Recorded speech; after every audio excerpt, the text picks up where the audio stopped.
Don't hold anything back. Got it? Yes, but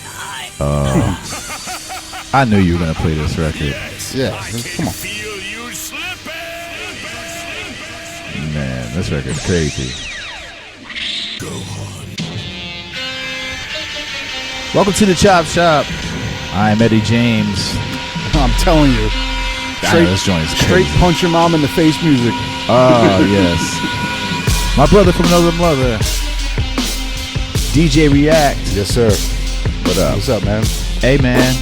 This is a long time coming. I am so happy, man. This guy is one of...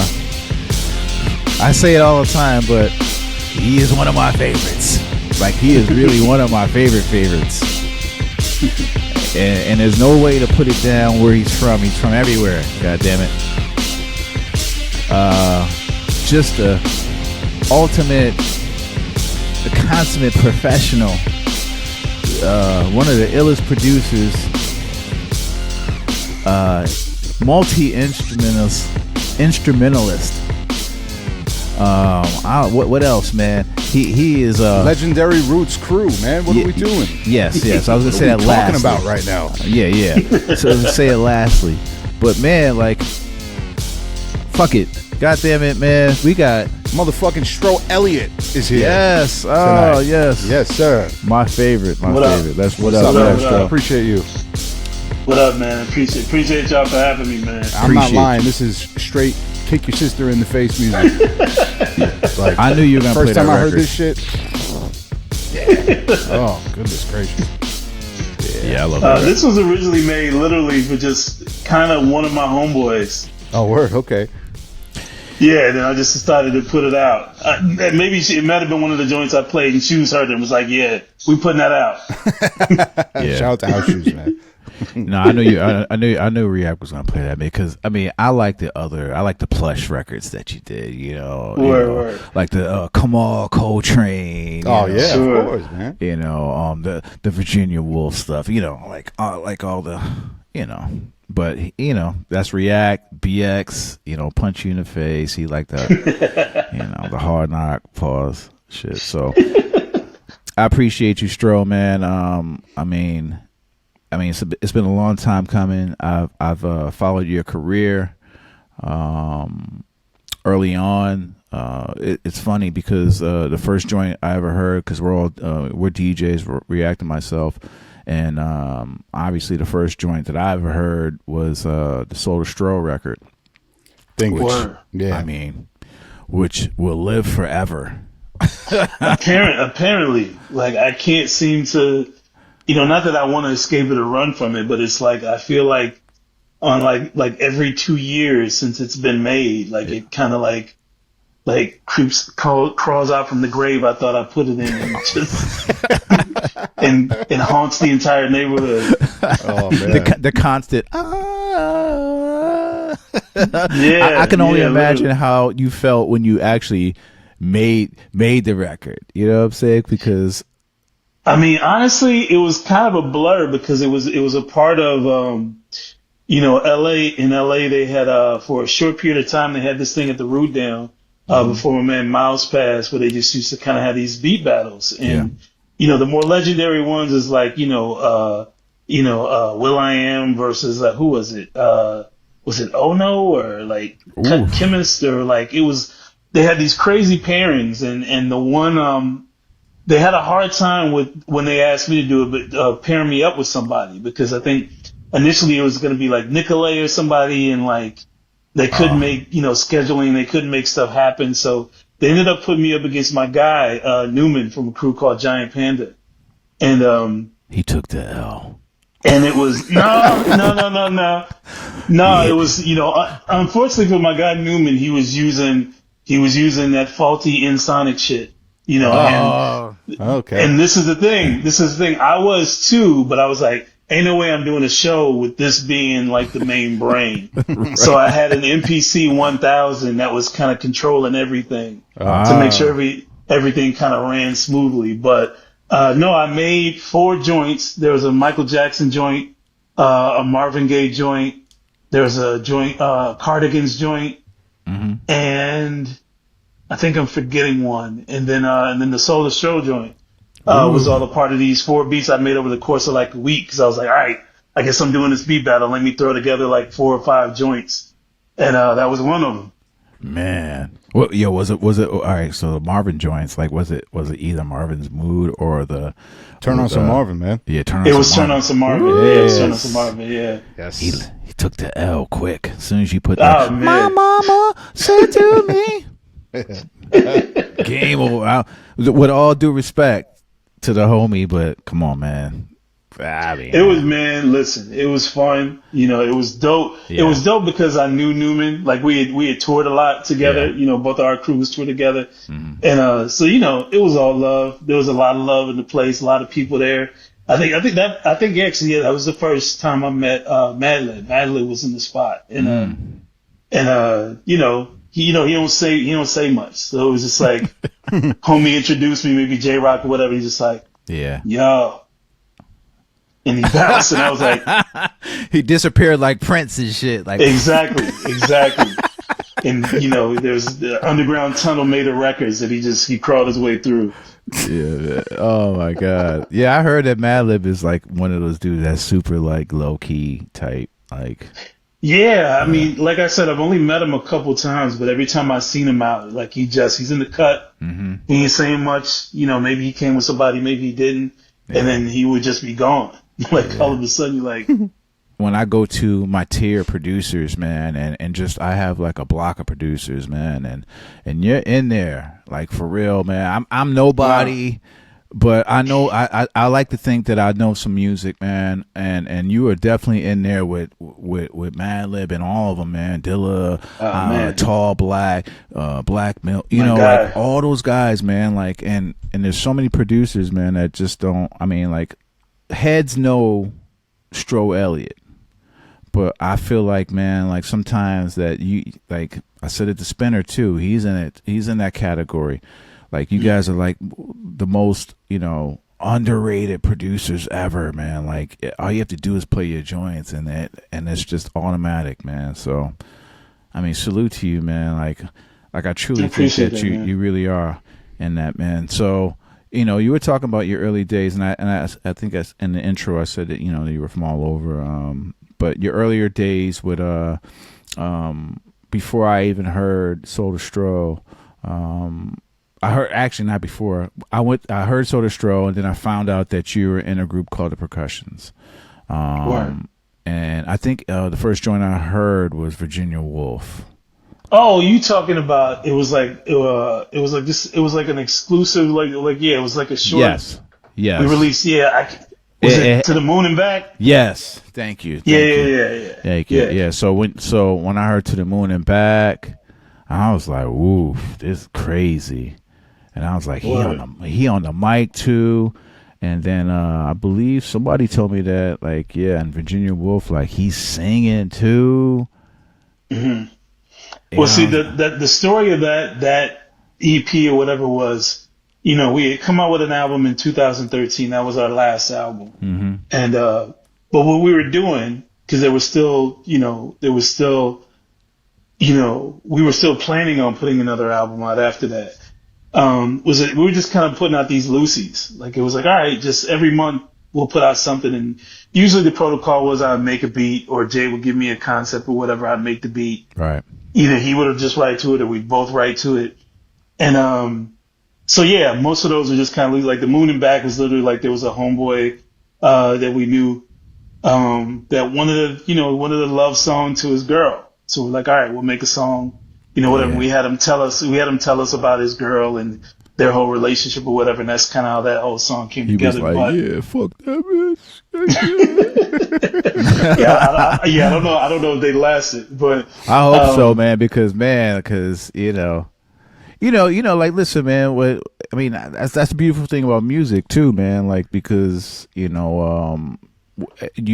as a songwriter as well and an MC, so many topics you can pick up on, you know what I'm saying? Like, like, all right, so your friend hits you with like this and we'll make a record about that. Like, but man, that was another record, man. And I was just like, man, all right. So I went down a whole wormhole of Stro joints, and then at the old farm, The Beat Farm. Yeah. the Beat Farm, Yeah. stupid. I was living in Connecticut when I heard that shit. Right after I left. Yeah, I remember. EJ, you put me on, bro. You put me on to that shit. I did. Yeah, I was like, man. I was like, this dude right here. I don't even think it was Soul to Stroll first. I think I did a DJ battle for Smirnoff. Yeah. In where the fuck was it? Norwalk. We were in Norwalk. It was in Norwalk, and I used Go Hand Attack. That was like the intro shit. Yeah. No, the Beat Farm was interesting. That kind of set everything off for me because before that, I wasn't. The thing about the percussions is that it was an all-inclusive, like, even the credits on the album just say produced by the percussion. So there was no separation of like who did what.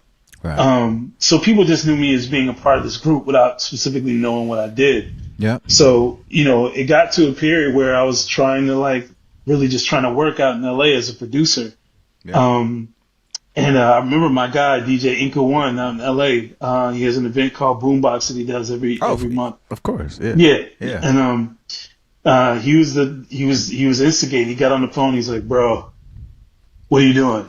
He's like, I know you sitting on Heat, I know you sitting on Mag Heat, and I'm watching all these other producers come out. They come out to my event, they come to these other events, they just playing all this fire, and I'm going, yo, I got my mans, I know he's chilling at the crib, not doing shit, or whatever, like, just, what are you doing? And I'm like, I got some, he's like, I'll tell you what, he's just send me a folder of stuff.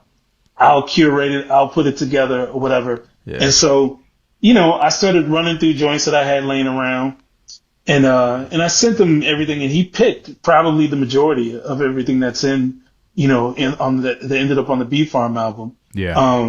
I took that. And then, of course, he was like, well, you got to put the Soul to Stroll joint in there. You got to put, there's a couple joints that he made me add. Right. And then I kind of sequenced it and, and just kind of threw it together and put it up on Bandcamp.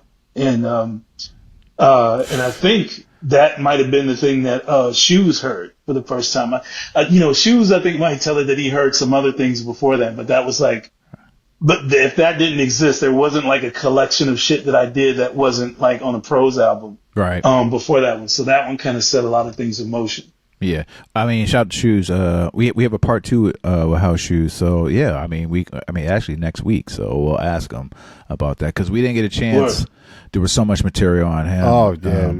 I can imagine. Yeah. I can imagine. Talk about I want to know about we all have a janky equipment story, like how we got started. I know that you played multiple instruments, drums, keys. I believe it said was it trumpet too as well? Trumpet was my first instrument. Yeah. Okay.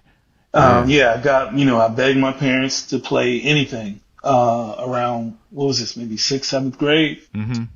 And, instantly the drums was out. Pops wasn't having the drums. Right. He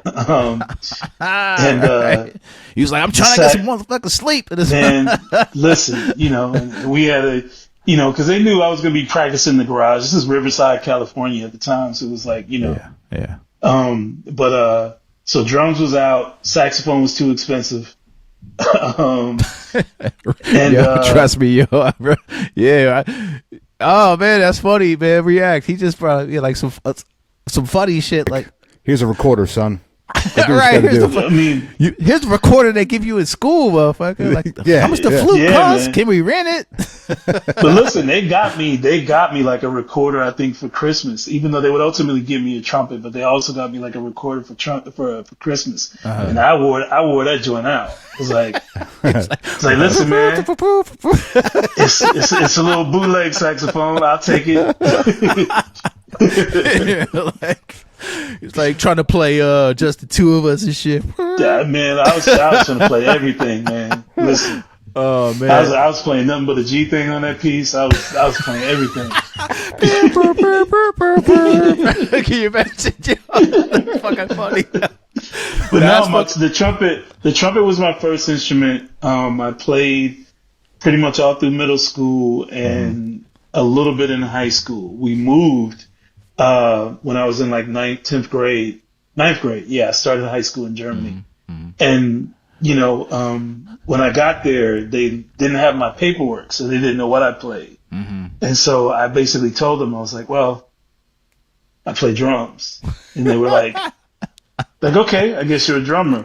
And so, I was a drummer in the band for I want to say like a month or two before they got like my papers. And it's like, says here you were, not only that you were a trumpet player, but you were like a first chair trumpet player. And I was like, yeah, whatever. And so, cause, and especially at that band in Germany, there was it felt like 20 trumpet players, and it was it's like, they don't need me. Like they got 20 of y'all. I want to play drums, But there was nobody on, it was like some straight up, you came in, doing I keep thinking about the Dave Chappelle, John Mayer, Questlove shit in the barbershop, how they react to drums. Niggas always loving the drums type shit, So I could just picture a young Stro going to Germany. He was like, what instrument? I want to play drums because automatically I know I'm going to outplay with some funky shit. You know what I'm saying? Did you have the chops already on drums? Well, it was a weird setup because, it was concert band stuff. So it was there was a couple snares set up and whatever. I felt like it took them a while to get a full drum kit set up. And when they did get one set up, because, it's the military. So, kids are in and out. You know what I'm saying? If your parents got their orders, so I felt like the drum section dwindled quickly. All of a sudden it was me and probably 3 other players back there. And 2 of which kind of didn't really want to be there. It was just maybe like a credit, you know what I'm saying? So for the band teacher, he was like, all right, well, it'd be really nice if you could play all these parts together, meaning, the drum kit. He's like, can you do that? And I had never played drum kit before in my life. But I sat down kind of after class and tried to figure it out. The next day he came in and he gave me this piece or whatever. And they filled in on the other stuff just fine or whatever, but I kind of held down kind of the majority of it for a little bit or whatever. But, and especially during football games, they would have the drum kit set up and it was interesting. Football like soccer or football? Football. It was, we played American football on base. Oh, okay. It was funny. I had a funny thought too. I thought, because kids were leaving. You were talking about drummers were leaving or kids were leaving. I thought you meant they were taking their pieces of equipment. All right, this snare or this kick drum belongs to me. Nah. None of that. Your parents got your orders and you was out. Yeah, man. So you play multi-instruments. Excuse me. What was the thing that got your attention to hip hop? And I want my shit to sound like that. You know what I'm saying? I only ask that because when I listened to the early percussion records, the percussions.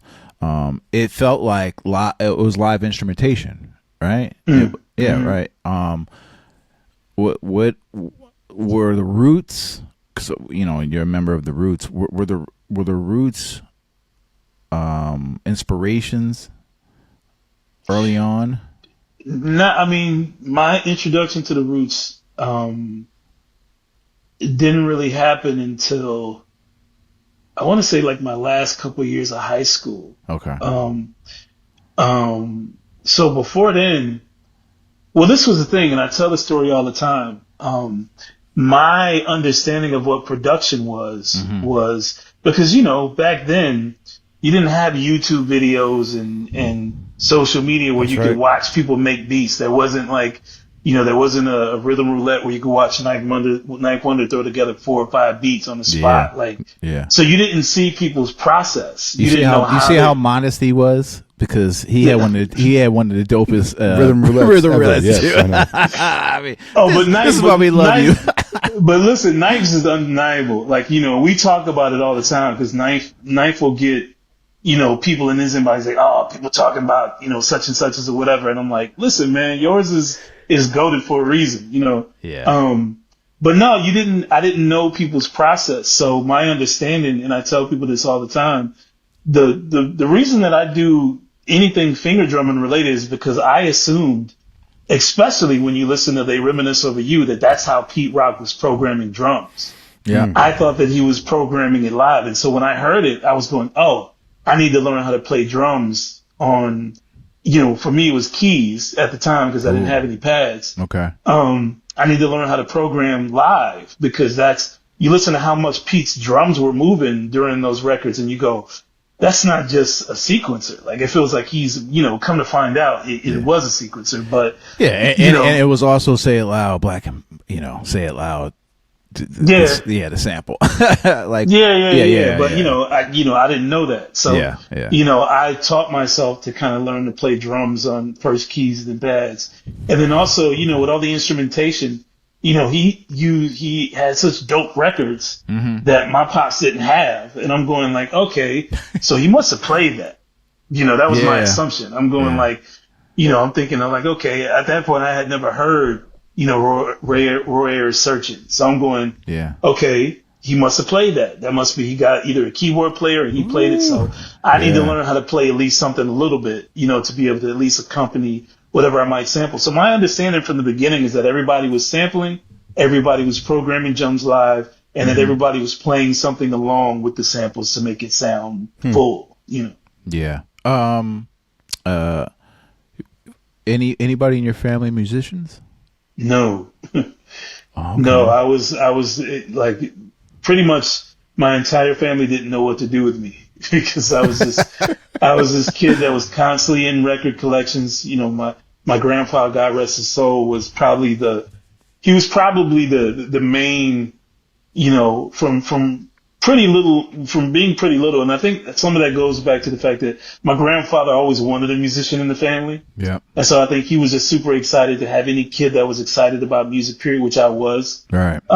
So anytime we came home to visit my grandparents, like he had something for me, whether it was, a chunk of his record collection, which would include, a bunch of like Dizzy, Eddie Harris, like a bunch of old jazz records. Yeah. But sometimes he would just give me an instrument. Like he bought me this little keyboard once. He bought me this thing that my friends would call like the G whistle. And all it was this toy saxophone, but it had this portamento slide feature on it. And so imagine, like I said before, I'm playing like nothing but a G thing on the recorder. It really sounded like it when I had this G whistle. So now I'm going, okay, bet. But you're walking around the street like, man, listen, getting on people's nerves, man. My brother wanted to kill me. And then you said, around, 1, 2, 3 to the. Man, listen. But like he gave me a guitar, his old guitar, just anything music related. He would always, and this goes back to the beginning. He tells a story of buying me like this little like Mickey Mouse organ when I was little. And it came with this little booklet. And he said he walked into the room and I was playing, probably something like Twinkle, Twinkle, Little Star. And he said I was playing it without reading the book. So it was like, kind of like by ear. And he was like, we got a musician in the family. So, every time I saw him after that, he was always giving me something. And I think, all the way up until he passed, like, I think he was, even if my parents didn't see it, he was the one that saw it in me. That's fine. That's cool, man. Yeah. That's cool. And I noticed too, like you said prior to, like, and I didn't want to interrupt you, because I have a habit of interrupting people. You good? It's all right. Most kids do not say, I want to be in a band. Like, well, at least in my neighborhood, growing up, either you're an athlete, you're just an athlete. You know what I'm saying? Right. Like, the people that I grew up with that had to play instruments, they had to play instruments because their parents played the instruments, so right. I find it really dope that when you're in school, you're like, I want to be in a band, You know? Word. Yeah. You I mean, low key, I didn't really even know that existed. You know, I didn't know that schools, you know, had bands, period. I happened to run into a friend who was, I think he was lugging his horn home or something. Like he had it on top of his bike and I was like, what is that? Tuba. Yeah, it was a bigger instrument. It's fucking tubas. Yeah, and I'm going like, yo. Right. like you just, there's easier ways to transport a body, B. What you doing? Like, right. Like, either a big instrument like the tuba or the trombone and shit. Yeah. Like them shits was always like, it might have. I think it was a trombone actually, but right. But yeah, he told me, he's like, yeah, I'm in band, and I was like, what are you talking about? He's like, yeah, the school has like a band, like you could join the band, you get an instrument. I'm going, yo, how come nobody like in? Wow. So you know, the very next day I went in, I was just kind of asking around. I was like asking teachers, like, yo, how do I, you know, whatever, and they put me in touch with, you know, the band teacher. And she was like, well, you know, you can't start till next semester, but you know, decide what instrument you want to play, and boom. That's fire, man. That is fire, man. I mean, I love hearing about musicians coming in and then into the hip hop, because that's how it actually started. But to be honest, you know, like when you hear guys like Larry Smith, like nobody ever talks about Larry Smith, man. Like, it angers me that Larry Smith was the truth, man, and he was a musician, and he just so happened to know how to program drums, and he played bass, and he played everything. He worked with Houdini, One Love, Friends, Run DMC, smash record hits, man. Like, you know, he didn't come in the DJ route like most of us do, you know. So I love hearing about that. You know, so I mean, with that being said, like, we'll get back to your early influences too, even before like actually drum programming, because you're really good at it. And I want to say something too. Right? This is what I want to say.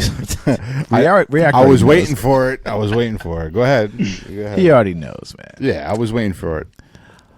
I had said, and this guy React used to send me in the inbox finger drummers, man. And I said, if you fucking send me another fucking finger drummer, I don't care if it's Arab or Jay, whatever his fucking name is, or whoever, I hated finger drumming. I said,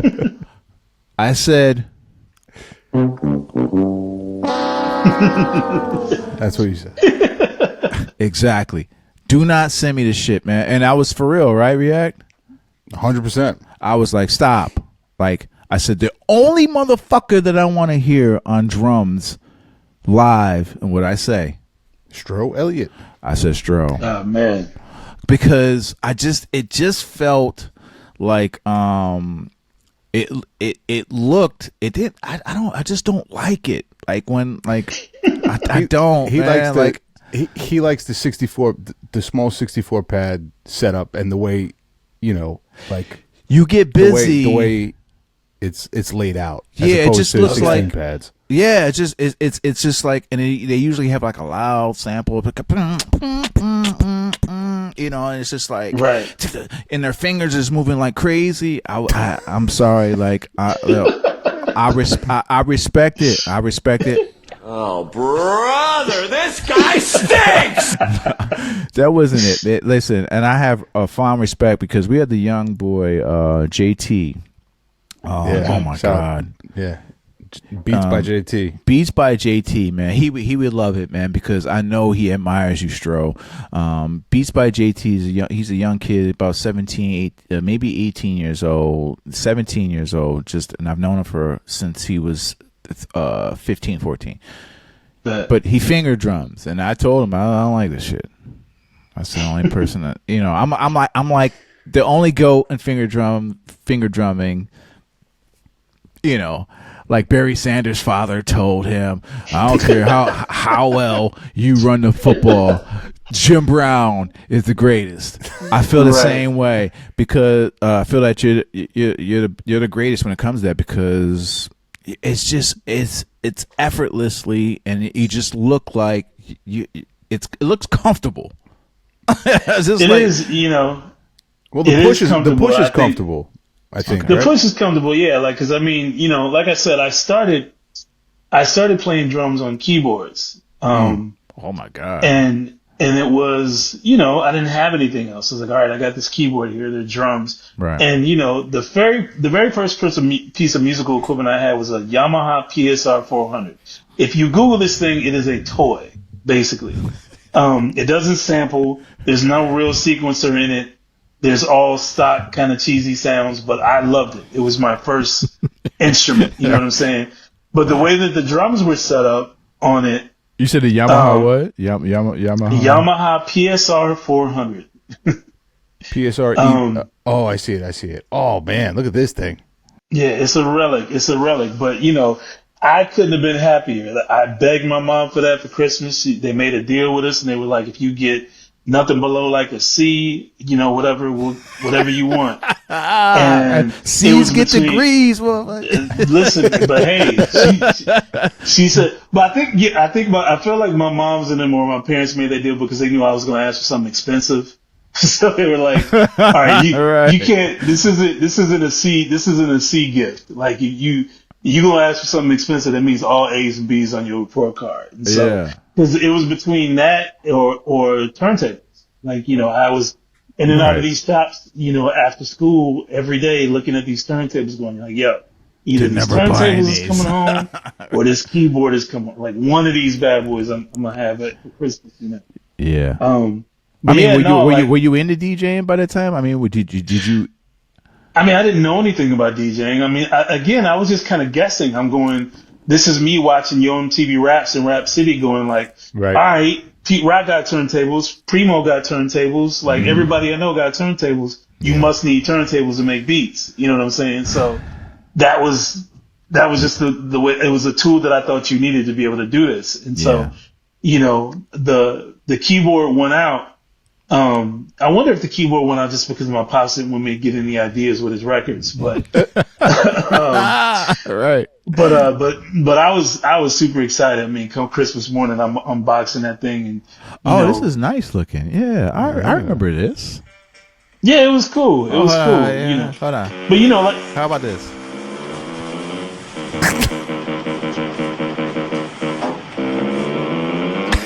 Is that somebody playing it? Yeah. Okay, it's all right. I mean, listen, man. No, but it was good for me to have something. It was good for me to have something to learn how to play keys a little bit. And it was my first kind of real ghetto production because what I would do, everybody made pause, stop, record tapes, right? Hell yeah, pause tapes. Yeah. So my brother for Christmas that same year got like this double deck, like situation, like this Sanyo, whatever, boombox, whatever. Yeah. Actually, it's probably not what brand it was, but it had a mic input in the back, or had a line in input in the back. So what I would do, I would make the pause, stop mixtapes. Yeah. And then on one of the passes, I would play live over the loop. Oh.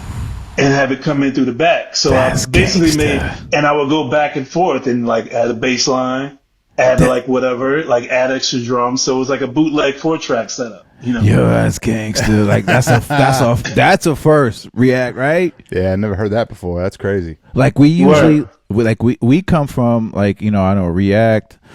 Well, you're a little bit younger than me, but he still had to go through those things too, where we put shit through a line and just of course, keep doing it right. But we used to do our shit with just with turntables. You know what I'm saying? Like we would run the record first, or either the instrumental or a drum machine through a line of the mixer, and then record that first, and then over. But man, like we had a lot of people come on there, and come on this show, and you're like, he is the first person, right? Nah, no one's ever said that. Oh man.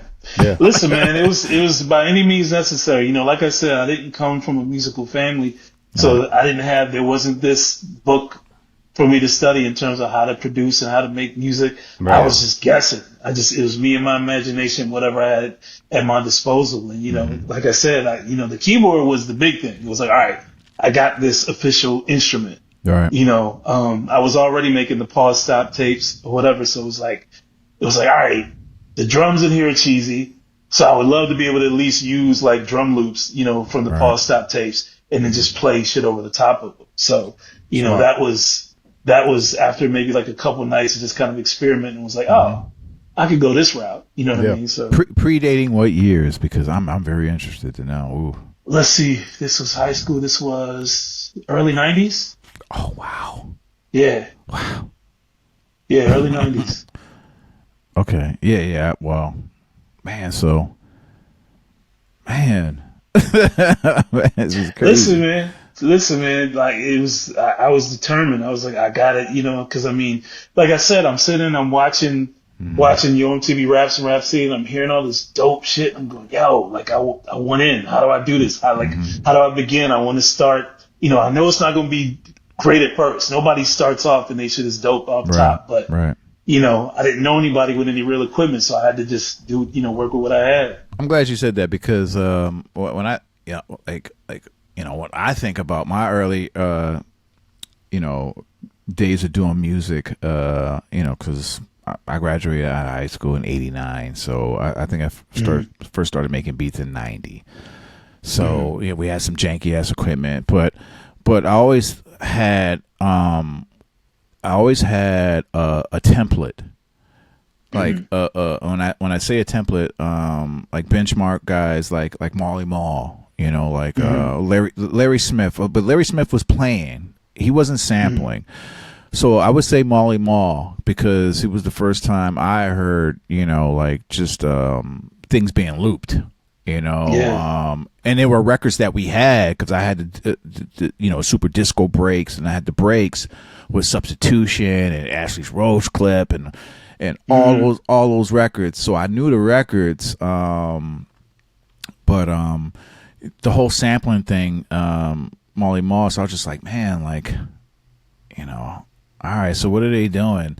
So when I think about what you're saying, like starting early on, I know you had keyboard.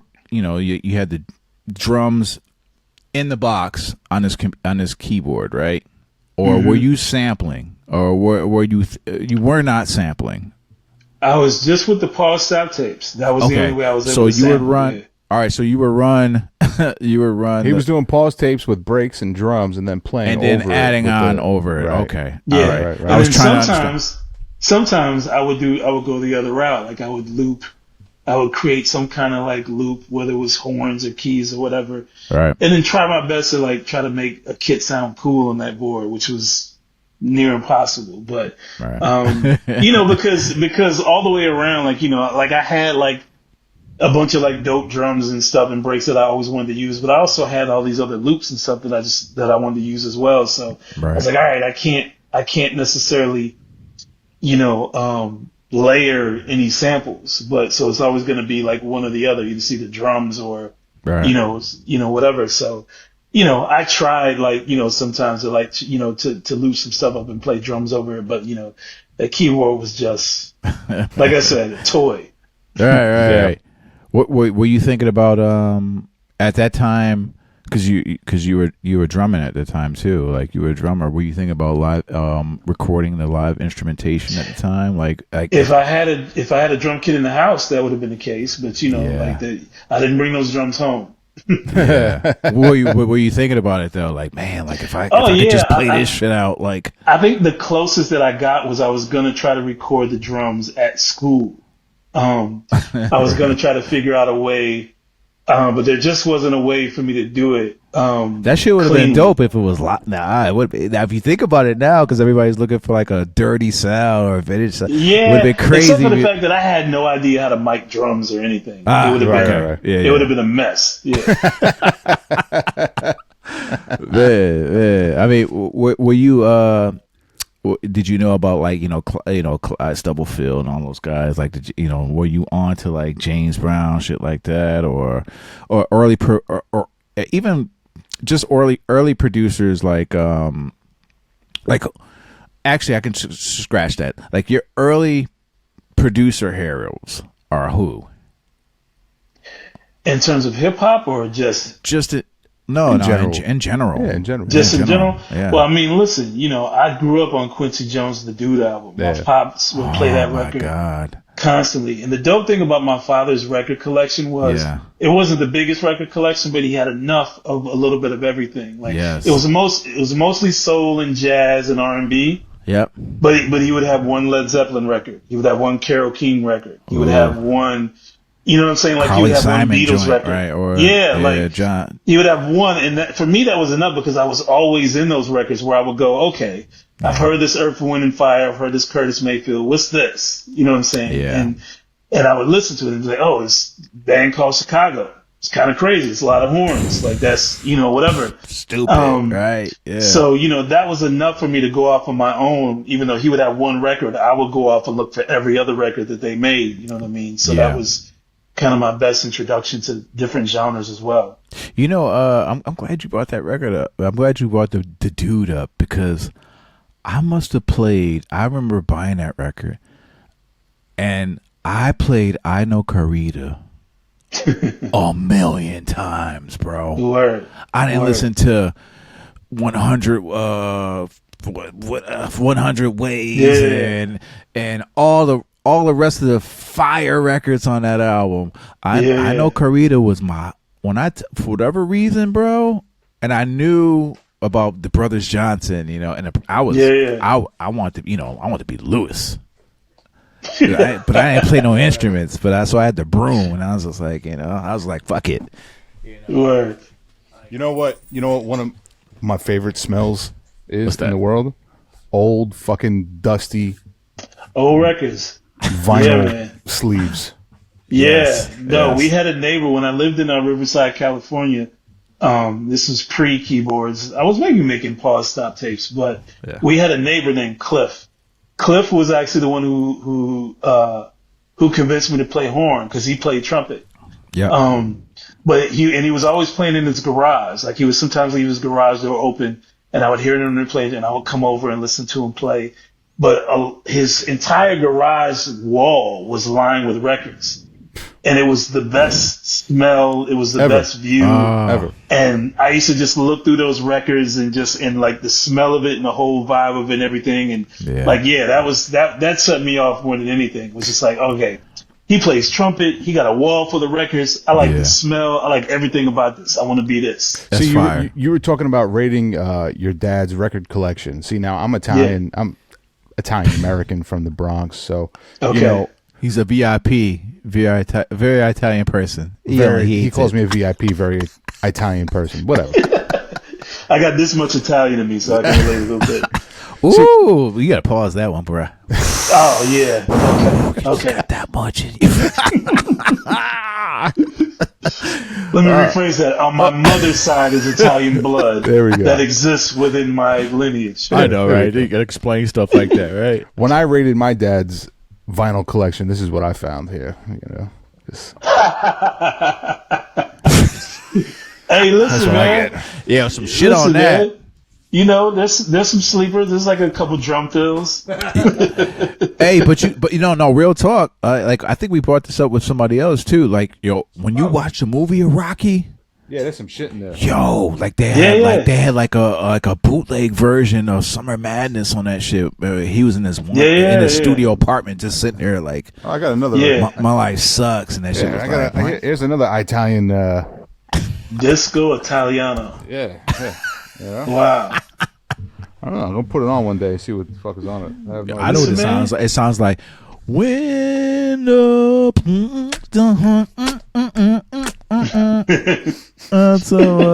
it out. Cut it out. You can't say nothing about mine because React is an ill DJ. Like, okay. No, when I, I'm telling you right. I'm all right. I'm telling you right now, superior DJ. Yeah, he gets busy. I appreciate it, but Yeah. Word. So you're looking on.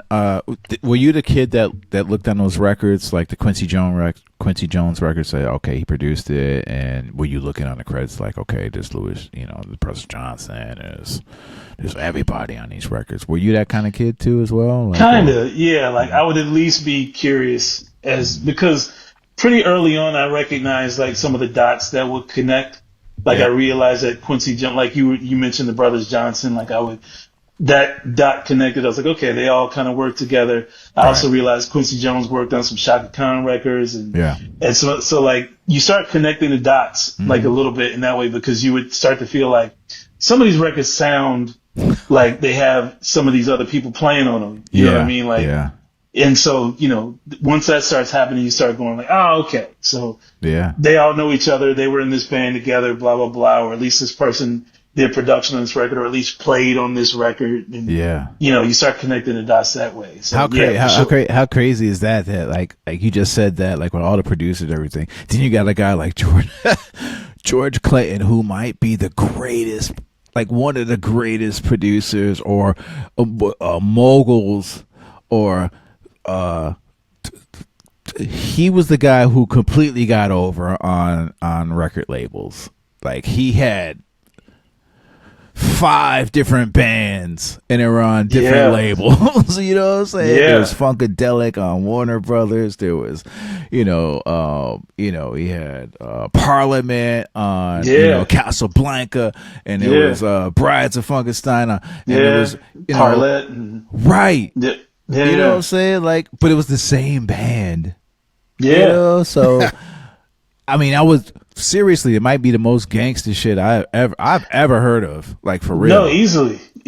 I mean, you look at that entire outfit, and then to take them all out on the road, and you could play any of the records. Like is kind of genius. Yeah, man. So you say Quincy Jones. So moving into who else too? Like hit some hip hop producers like early on. Well, I mean, I was a fan of, without knowing it, like I said, because I would be in the liner notes a little bit. So Quincy Jones was one. I was a fan of anything Mizell Brothers, because Pops was always playing Donald Byrd and stuff like that. And then I think, I think I was, because, I was big, I was into just, the record itself, the way that a record looked. Mm-hmm. So, I remember being like really loving the way that like kind of like weird triangle kind of pizza slice, like Gordy situation that went across like Rick James records. Yes. And I was like, it's supposed to be Motown, but it just says Gordy and it's that little triangle. Yeah. So logos were a big thing for me. And one of my favorite logos was the CTI logos. It was just that little box with the CTI. So, and I didn't understand until much later that stood for Creed Taylor, which, and all of his records kind of sound the same. So, so all of that stuff, and then everything after that, it gets into, like, my hip hop origins. Speak about that. Like who? Like, well, the hip hop origins. I mean, listen. I mean, if I'm going off of, when I first started really paying attention to who was doing what. Yeah. We all listen to Run DMC. We all listen to, there's the staples and the people that you listen to early on. But I think when I first started really paying attention to who was doing what in terms of production, I lived on the West Coast. I was in LA. Mm-hmm. And I remember the first time that I heard Digital Underground's Do What You Like on the radio. I was like, how the fuck do you make drums like that? Like, what is that? Because it started like, you know how the record starts with that boom, cat, boom, boom, boom, cat, boom. And I'm going, what is that? A kick? Is that somebody breathing heavy? Like, what is that? I don't know what that is. Yeah. And so that was the first time I was researching extensively, like who is in this group? Who are the producers? How do you make that? So that's kind of for me where it started in terms of hip hop, because that was the first time I think I like really like dug into like, I was aware of a Herbie Love Bug and the stuff that he was doing with Kid and Play and Salt and Pepper and all of them. He's another producer that nobody talks about. Like Herbie Love Bug and Howie T. Howie T, that whole squad and Kwame and all of them, like that, all of that. Yeah. That's like, I feel like that's a whole documentary that they could talk about, that whole style of production, that whole vibe. Cause especially like for a kid like me at that age, I had yet to be in high school, but all of that production was fun. It was the shit that they played at all the house parties. It was the shit that, pun intended. Yeah. It was, like, so I felt like that whole school of producers like deserve like their own like kind of documentary where you talk about just that whole vibe. But yeah, the first record that I was like, what the fuck is that? How you make that was Digital Underground's Do What You Like. And from there, just pretty much everything, like we talked about Pete Rock. We talked about, you can get into, what happens with NWA and Dr. Dre and all of that stuff at the time. And yeah. I mean, it's funny too. I mean, not funny, but like I saw early on that you were on tour, with the, I believe, the Roots and the Tribe, right? Like early on when you were with the Percussions, or not together, but I mean, meaning that we, Tribe and Roots weren't on the same bill. Right. Just at different times, I meant, But at different times, we were really, really fortunate. Like, the Tribe thing in particular, because, we were road dogs. We stayed on the road. We loved performing. Like the Percussions initially in our inception, we made records just so that we could perform live. We loved doing shows. Like it took us a while to figure out, maybe we should press up some wax, because it was like, we just loved rocking shows. Our favorite groups to watch was groups like Beastie Boys and Leaders of the New School and all these groups that had a lot of energy on stage. We loved that shit. Yeah. So we wanted to be on stage and do that. So we spent a lot of time on the road and doing shows. And I remember we were touring. I can't remember if this was for it must have been for our first album. And we ended up doing like the Brooklyn Hip Hop Festival. Wow. And I remember we did our set, we got done, and we're all in the back in our tents. And I remember this. I remember going over to a tent, because the producer S1 was in a group called Strange Fruit Project. Of course. Woo. And y'all got a record together too. That shit was crazy. That was fun, man. Yeah. But shouts to S1, Strange Fruit. Shouts to S1, yeah, man. And I remember I went over to his tent to say what up. And as I was walking back from his tent to our tent, I started to talk to somebody else random, and I see Ali Shaheed Muhammad and Chip Fu walking towards me, and I'm going, yo, that's Chip and Ali. And I was like, wait, they're walking towards me. I initially thought that they were walking somewhere else. Yeah. I was like, but no, they were walking towards me specifically. And Ali came up to me and he's like, listen, man, how you doing? My name is Ali. And I'm like, yeah. He's like, this is Chip. I just drew up like, yeah. That would have been me like earlier. Like, I love the Quest, but go ahead. Yeah, man. But he was like, Ali was like, listen, man, Tribe is, we going on a tour. Like we low key, doing like this reunion thing or whatever. Like, been talking with the guys and I would love to have y'all be one of the openers. And I was like, oh my God. Like, it was stupid. It was like, and I remember running back to I played it cool. I was like, oh man, yeah, that would be really fun. That would be an honor, man. Like, let me talk to management and figure all of that out. Because luckily at the time our manager toured with us. So I remember, as soon as they got out of eyesight, I ran back to the tent and I was like, yo, Ali Shaheed Muhammad and Chip Fu approach me or whatever. They talking about doing a Tribe tour. They want us to be on the bill. What do we have to do, in order to make that happen? Whatever. And our manager at the time, he was with us. He's like, oh, are they still here? And I was like, I literally just was talking to him or whatever. Like, if you run, you'd probably catch him or whatever. And he did. He ran up to him and he called him, got their contact info. And yeah, they made it happen. Like, now at the time, well, maybe this was second album, because at the time we were signed to Rockets. We were signed to Rockets Records. That's right. Yes. And, Rockets had kind of like blown, I think, a lot of the budget on, we had like, this is a newly reformed Rockets too. Right. Yeah, this was like their second go at whatever. And we were one of maybe two groups that they signed, and they would eventually do this thing called the Rockets 50, where they had a bunch of artists that they would just get behind and push, which was kind of a mess, but But Rockets had kind of spent a lot of money on promoting our record already. Even the tour that we were on, they put a lot of money behind. So they looked at it and they were like, do we have the money to put behind y'all doing tour? And I was like, listen, if we got to pay for this ourselves, if we gotta tie a rope and be on a skateboard behind a tour bus, like, we'll do it, man. Right. Like, I mean, that's Tribe. You don't.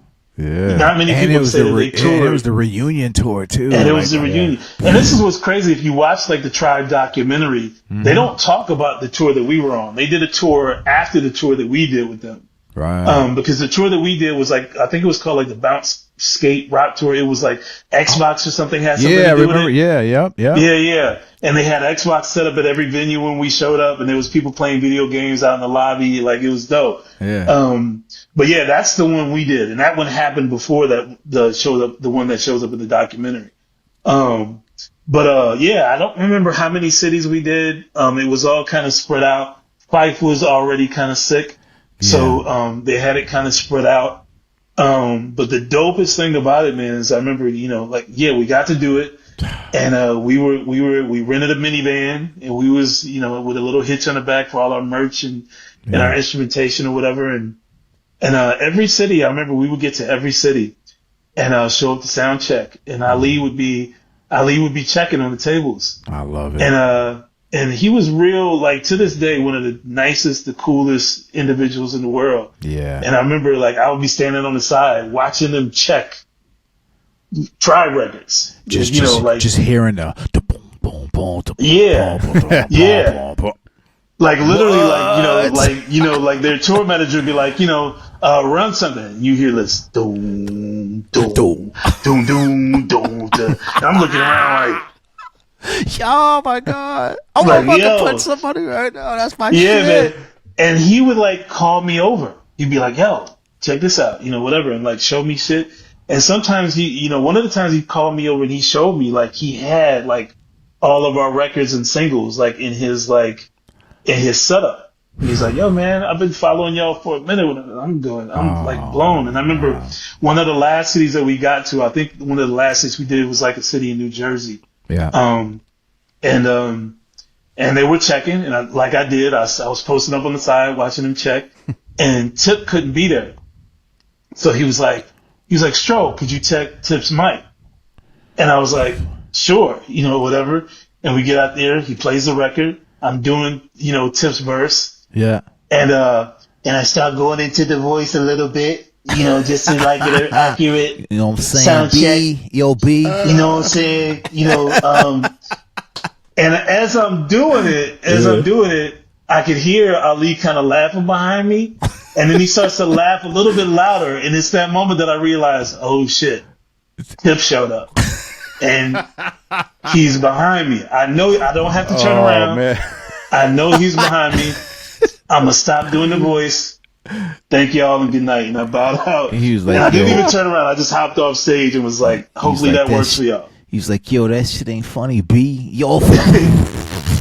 Yeah.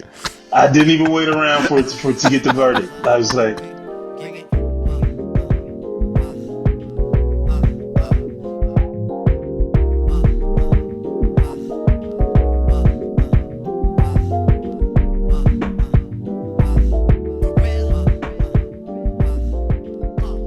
were they like your heroes at the time, or were they just like, okay, yeah, like, what?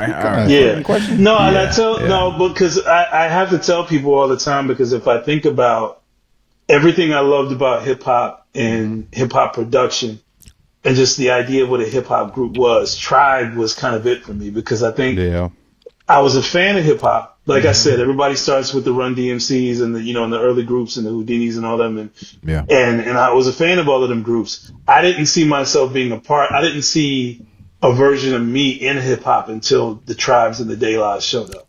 Because there was Run DMC and all of them, like they had this bravado, this like and this like specifically like this East Coast hip hop bravado that I'm gonna tell you right now. No, I'm cutting your ass up. I'm gonna tell you right now, from a person on the East Coast, they look like money, and we couldn't afford that. I couldn't afford no shell-toed Adidas. at the time? Right. Could you with the bomber coats and the?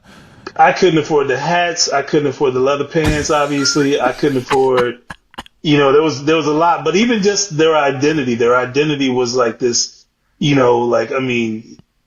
was just a whole bravado that I just wasn't. I mean, listen, I was a little nerd. I read a lot of books. Yeah. I was a person that I thought I was going to be a scientist up until like the 8th grade, when I figured out, well, I got to get something higher than a C in science if I want to be a scientist. And I played a fucking hell of a out of recorder. Yeah, exactly. I played the recorder. I was yeah. But I think when I remember the first time I went over to my homeboy's crib and he was playing the People's Instinctive Travels album, and the first time I heard Bonita, and I was like, yo, like, whatever this is, like, this is my vibe. Whatever this is, like I said, I'm a fan of everything else. I loved all these other records. Eric B., Rakim, EPMD, all of that shit was dope. But the whole Native Tongues movement was the first time that I saw myself in hip hop, in a version of it that I could actually be a part of. And that, ladies and gentlemen, is the story of my life, brother.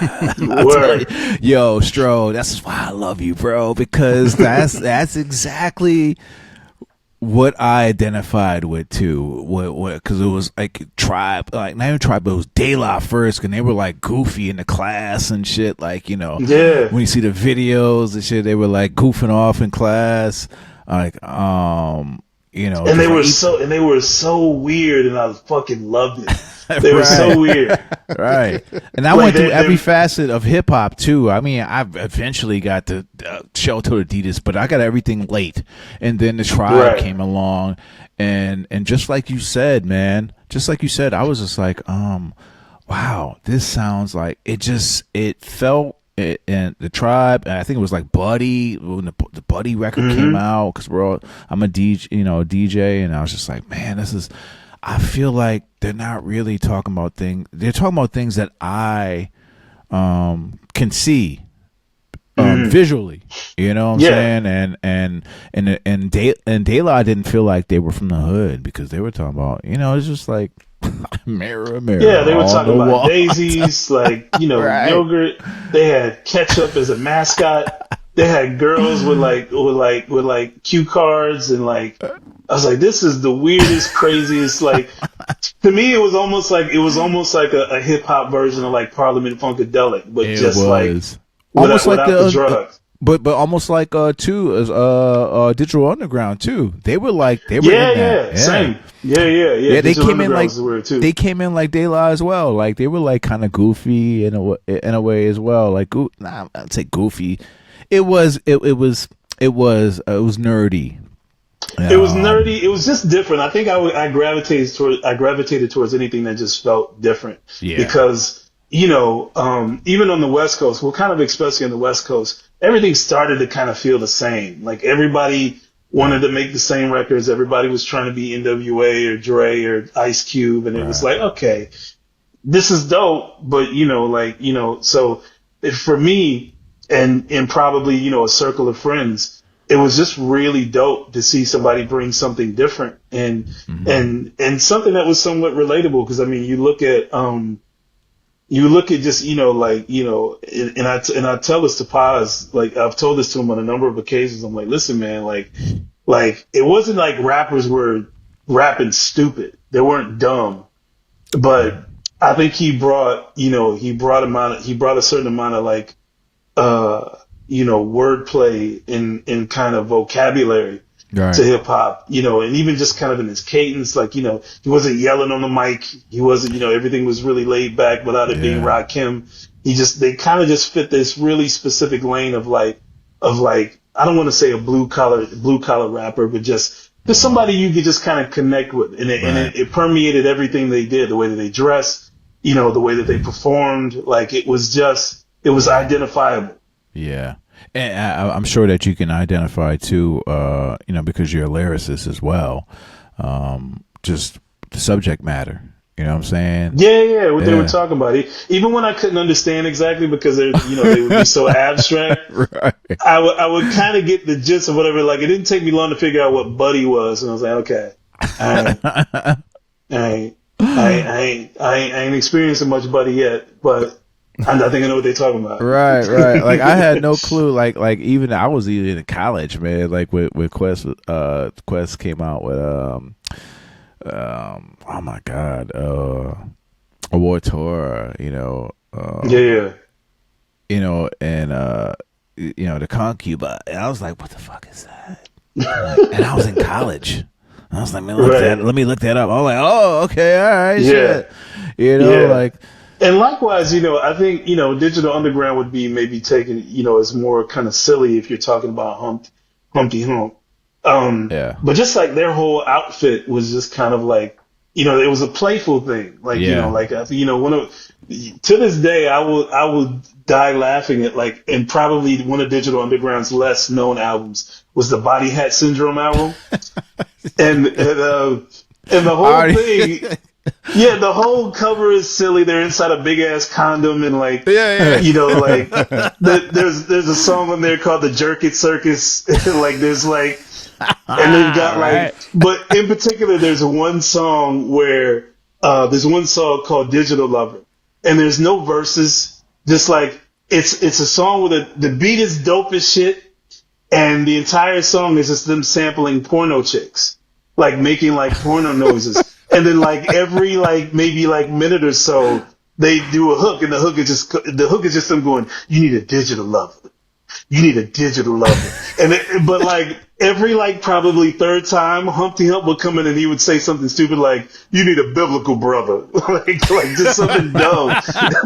you need a tuna fish sandwich. But I loved it. I loved just the fact that they were just being stupid on the mic over a dope beat. Yeah, I mean, and to think about it now, they had to have been they were influencing each other when it comes to De La and Digital, because they were both on Tommy Boy Records.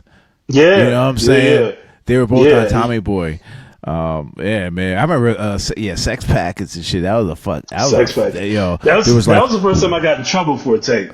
Yeah, there was a skit. It was like, one of y'all motherfuckers is different. I'll forget what it was, a skit, but man, it's just I'm glad that we're talking about all this, man, because now I get it when we listen to your music, man. It's just well rounded. It is just the instrumentation. It's just, man, it's super fire, man. So you exit out percussions and you were a solo. You were a solo, and you start the beat tape circuit, and and you come with you already talked about the Beat Farm joint, but where were you at exiting out of the percussions in LA? What was it tough? Because I know as a producer, man, we had to place trying to place records and trying to get placements. When did you decide? I was like, I'm just gonna put these instrumentals out.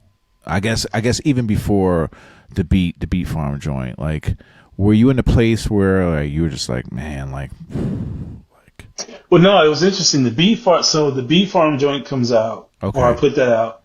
And initially, it was something I had up just on Bandcamp. My partner Jay in the percussions, it was his suggestion. He said, "Yeah, listen, man, you could put anything up on Bandcamp, and it's yours. Do what you want with it. So I did that, and the most notable thing for me is that it was an independent source of income. It was okay, here's this thing that I put up on Bandcamp.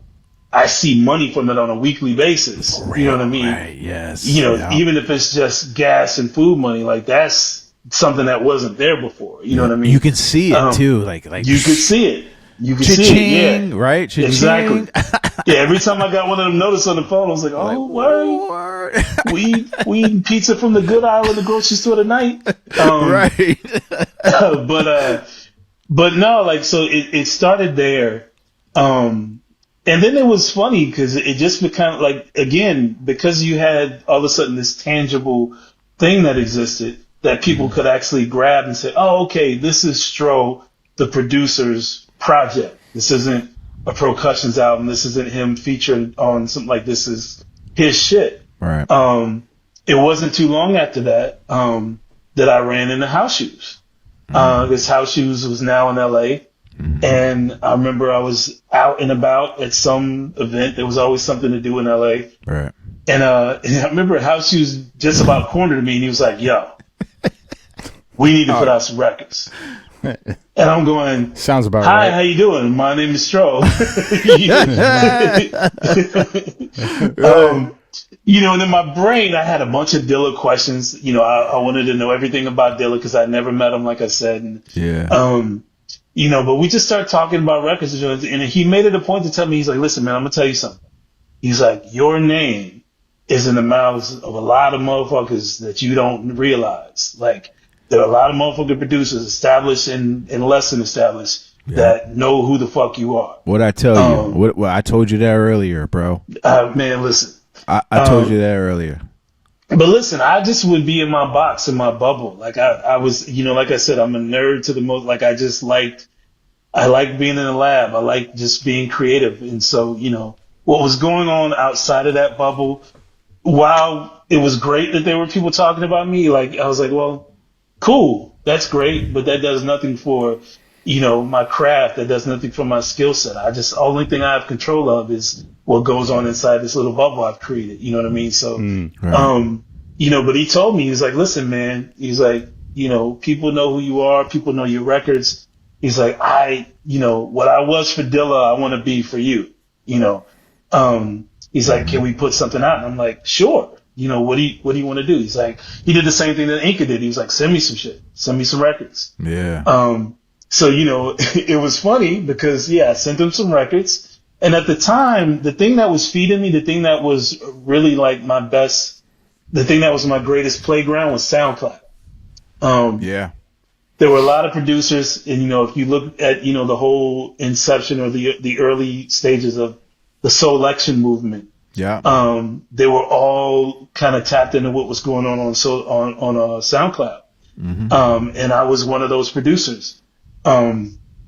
So, the first time I released the Kamal Coltrane was on SoundCloud. Oh, man. The first time that I released, the Marvin's Mood and all that shit. All of that shit was on SoundCloud because that was a whole community. And, that's right. That's how I found Kamal's, before I actually had the record, I found Kamal Coltrane on SoundCloud. On SoundCloud. Yeah. Everything. I was doing everything on SoundCloud. Yeah. So that's I found the Egyptian Way on SoundCloud. That's right. Egyptian Way. Well, I told you about that. You did tell me about that. But where was it? Where was it when you told me? It was on SoundCloud. Right. It's on SoundCloud. Yeah. It was. Yeah. So I think in my brain, because I was like, all right, I've got this beat tape out. This seems like a good playground for me to just test shit out. If I put out another beat tape, I'll probably just use a collection of my favorite joints from SoundCloud. But what that ended up being was House Shoes, my first release with House Shoes. Because House Shoes loved the Egyptian Way. House Shoes loved the summer love joint. House Shoes loved. Oh my God, the James Brown shit. He loved the James Brown joint. Oh my God. And so he was like, yeah, can we just collect all of these? And then he was like, we got to put the Soul Show. Like, can we? Like, and I'm like, listen, man, like, again, it was just one of them records I couldn't escape. So he was like, yeah. But yeah, it was crazy, to have all these records that I thought were just going to live on SoundCloud, and all of a sudden have them get pressed up on wax. Yeah. And Shoes came up with the artwork with the, the little van or the little truck or whatever. And next thing I know, I had another release. Oh my God! I'm telling you right now, you know this is fascinating. I have to play. We have to play some music real quick because, you have first of all, I think Kamal Coltrane might be my favorite record from yours. Just from the start of it, just it rising. I know the inspiration, but the Q-Tip Diligent, but man, like just the way you did it, man, it was just like it was super dope. However, mistakes. Was it misunderstanding? It's on. I'm forgetting what I called the record. It was called mistakes and something. If you can find that joint, this record, man. It was on his solo project. It's just type in like mistakes. Oh my god, bro! Mistaken and Hurt. Yes. Mistaken and Hurt. What was behind that record, man? Like it wasn't. Honestly, just initially, like the sample, the vocals are just an a cappella from a record. I think it's the same band that did Afternoon Delight.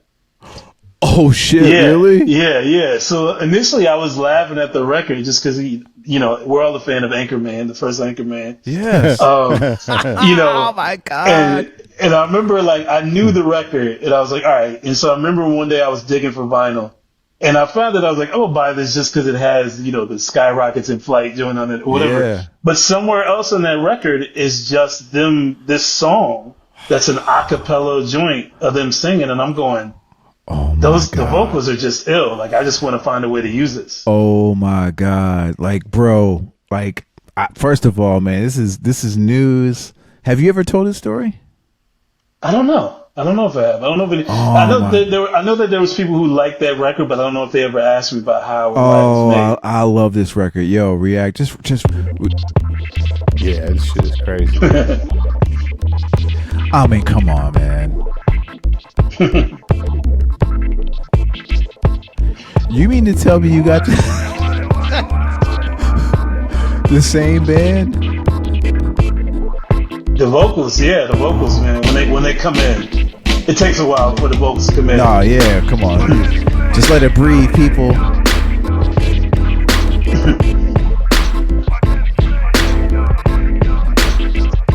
Oh, yeah.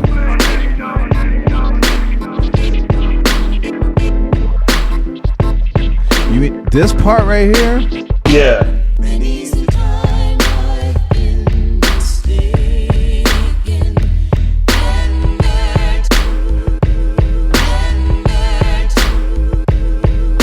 Crazy, man. This is crazy.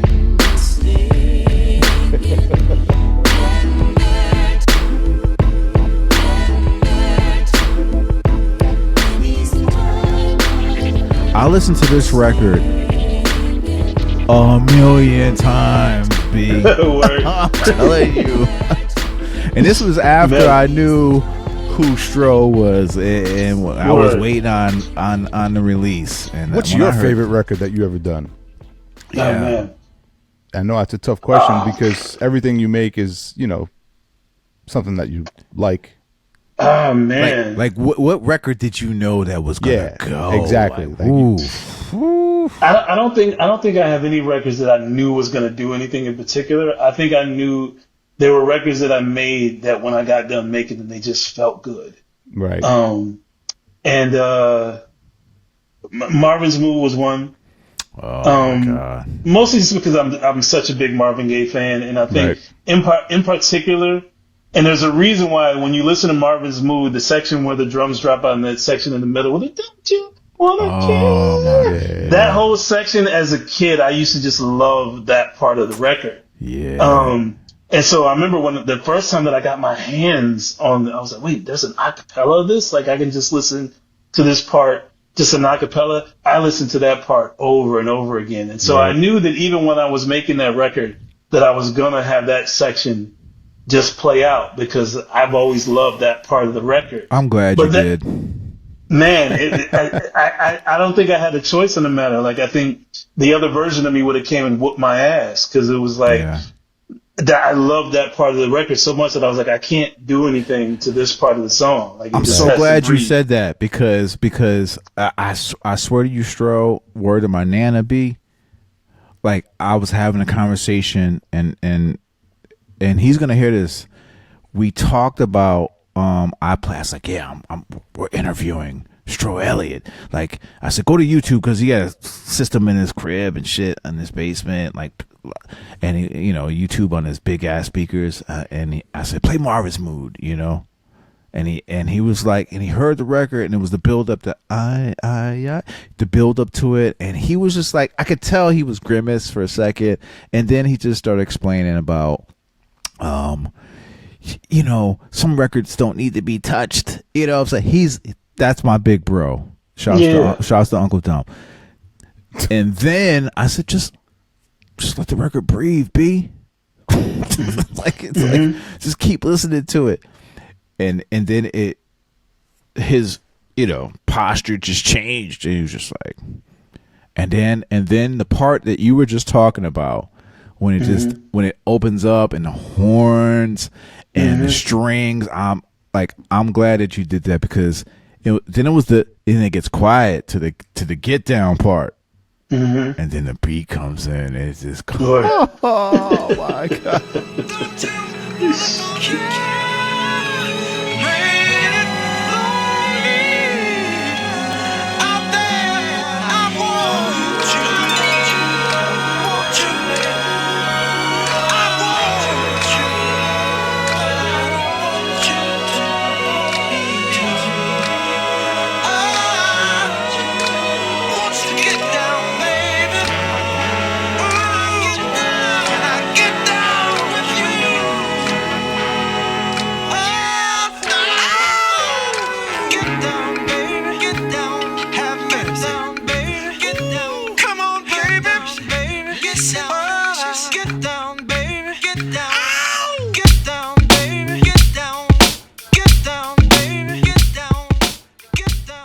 Oh my god, B, like, and then he was just like, yo, I'm saying, yo, that shit was dope. I'm like, yeah, I know it was fucking dope, motherfucker. I was just trying to tell you this shit was dope. Like, you know, he's like, you know, like some records should not be touched.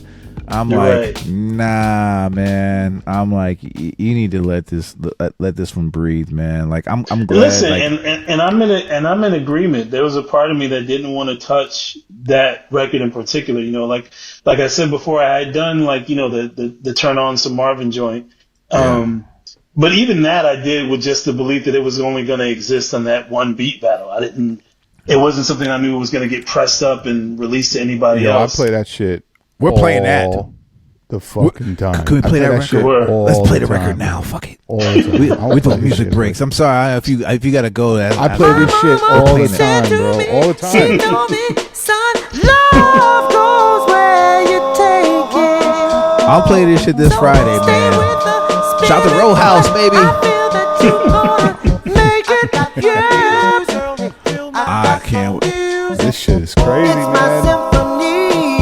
Always stay in me. Man, I actually haven't heard this record in a while. You know that the world ain't right.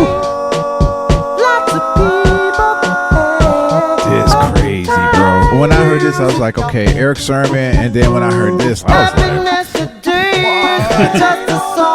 let the beat play. I mean, Marvin's vocals is doing all the heavy lifting. Oh yeah. Here we go. Right here. Something this shit is ever happened to my music so funky.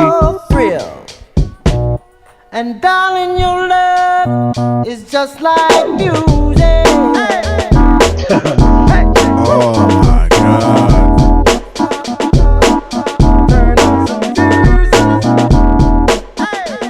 Were you ever thinking about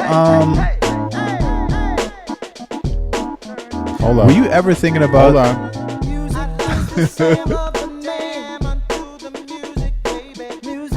Okay, go ahead. Sorry. That's the best part. My. You know what's interesting about this record? Like, you know, like I said, it was made for like a beat battle. So I mean, I think and he lost. He took And, the L. I'm sorry.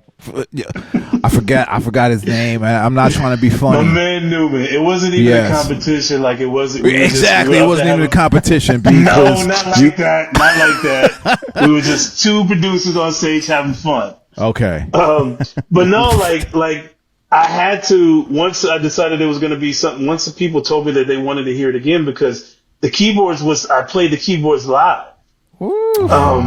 So during the beat battle, I'm playing the keys live. So when I get done, I'm thinking like, all right, did that, done. And so when people's like, oh, are you going to post it on MySpace or post it on whatever? So I'm like, well, there's not really a recorded version of it. What you heard was, just the drums and the sample and then whatever I played or whatever. So I had to go home and play it and record it and, to the rest of the joint so that it was more complete. So what you hear is what happened once I went home that night, once I figured out that, this is actually going to be some shit that people want to hear and play again because it was all played live initially. But man, yeah, it's crazy. That's crazy. Oh my God. That is insane. Man, good times. So many records, man.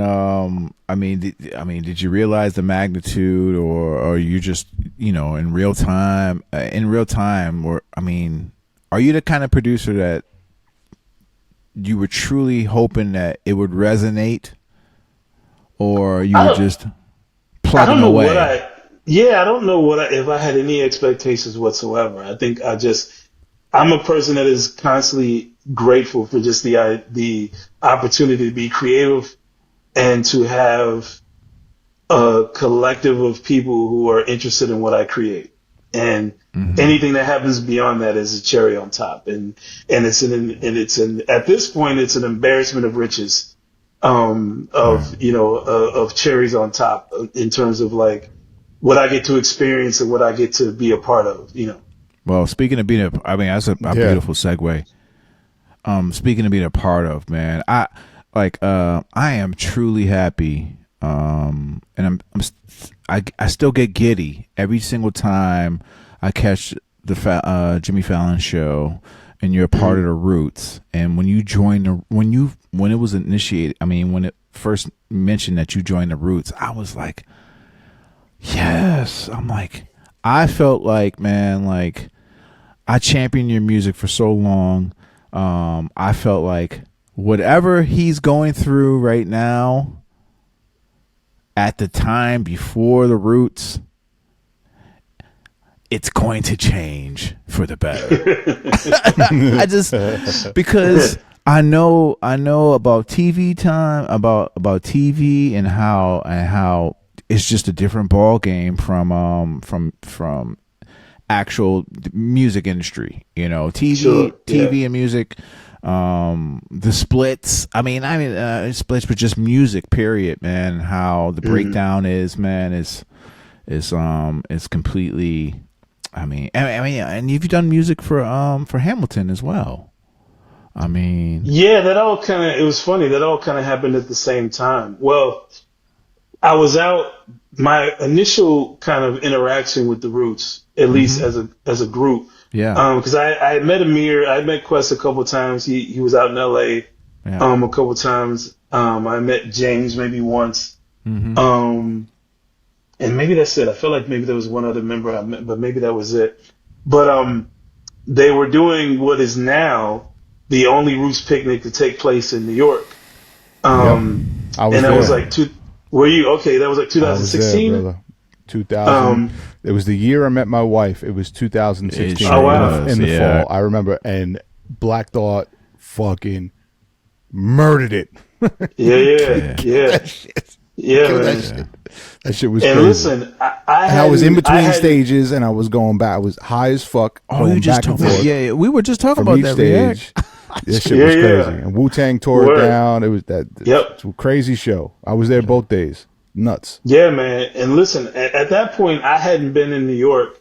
I hadn't been to New York in I don't know how long. Like it had been a minute since I had been in New York. So it was crazy, to get the invitation. Because, this was after, I think, the first playlist retreat. Yep. I don't know if this was after, I don't think this was after the sessions, the Chasing Goosebumps shit. I don't think so. But Chasing Goosebumps came out in 2016.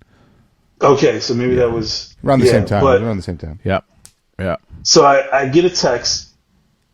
I get a text from Amir from Quest, and he's like, listen, I hear that you play drums on pads, like as well as like a drummer, and I'm like, sure. And he's like, listen, we're doing Wu-Tang for the New York, whatever. I would love it if what we do live sounds like the record. So that means if you could play the drum loops or the drum sounds live under what I'm doing and the rest of the band, and make it sound as authentic as possible, like that would be dope. And I'm like, sure. Yeah.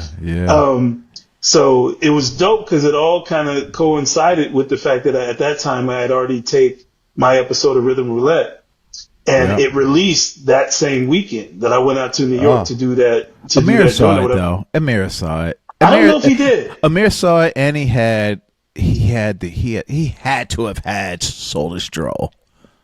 Well, I know he had that. He had that. He doesn't, because at that point we at least had a relationship where I know he had some of the records. Okay, right. So I get to New York. Like I said, it had been a minute since I'd been in New York, and this was the best way to come back to New York. Yeah, was like, all right, I'm going to play the Roots Picnic in the middle of Bryant Park in the middle of Midtown. Back in Wu-Tang, Nile Rodgers was on the bill, David Byrne was on the bill, Alicia Keys was on the bill. That had to be amazing. And it was one of the best shows I've ever seen. And listen, I got there the night before. I got there the day before because there were rehearsals. And the tricky part of it is that I had a gig in the Bay in San Fran. And there was some confusion about when my flight was to take off. So, Miss Tina Ferris, she hooked it up where I was able to catch a red eye. From San Fran to be there the early next morning for rehearsals, which ended up not happening, which was a blessing in disguise because I was dead tired. I don't drink coffee, and I was on that flight chopping samples with a cup of coffee because that was the only time I had to prepare. So, but I land and I get a text from Tina. She's like, listen, send me the receipt from the cab to the hotel. You don't have to worry about rehearsal because they canceled rehearsal, whatever. I'm like, yes. Okay, cool. Right. So I got to go to the hotel, take a nap. And then me and Jay Period and Jeremy Ellis, who was touring with the band at the time. Okay. We got to run through just the sample shit that first night, which was dope. So the next day we go to rehearsal and we rehearse the Wu-Tang shit. And we're like, okay, and everybody's being delegated what parts they're doing, and we get done, and Amir was like, all right, so we'll rehearse tomorrow too, but we got to run through this D shit real quick, and I'm going, got to run through this D shit.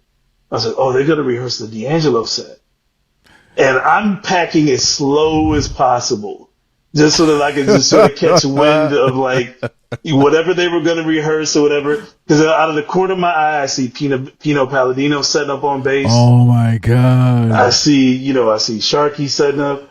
I see whatever they're setting up to run through the D'Angelo set. And eventually, I go over to Amir and I'm like, listen, man, I'm all packed up. I could leave.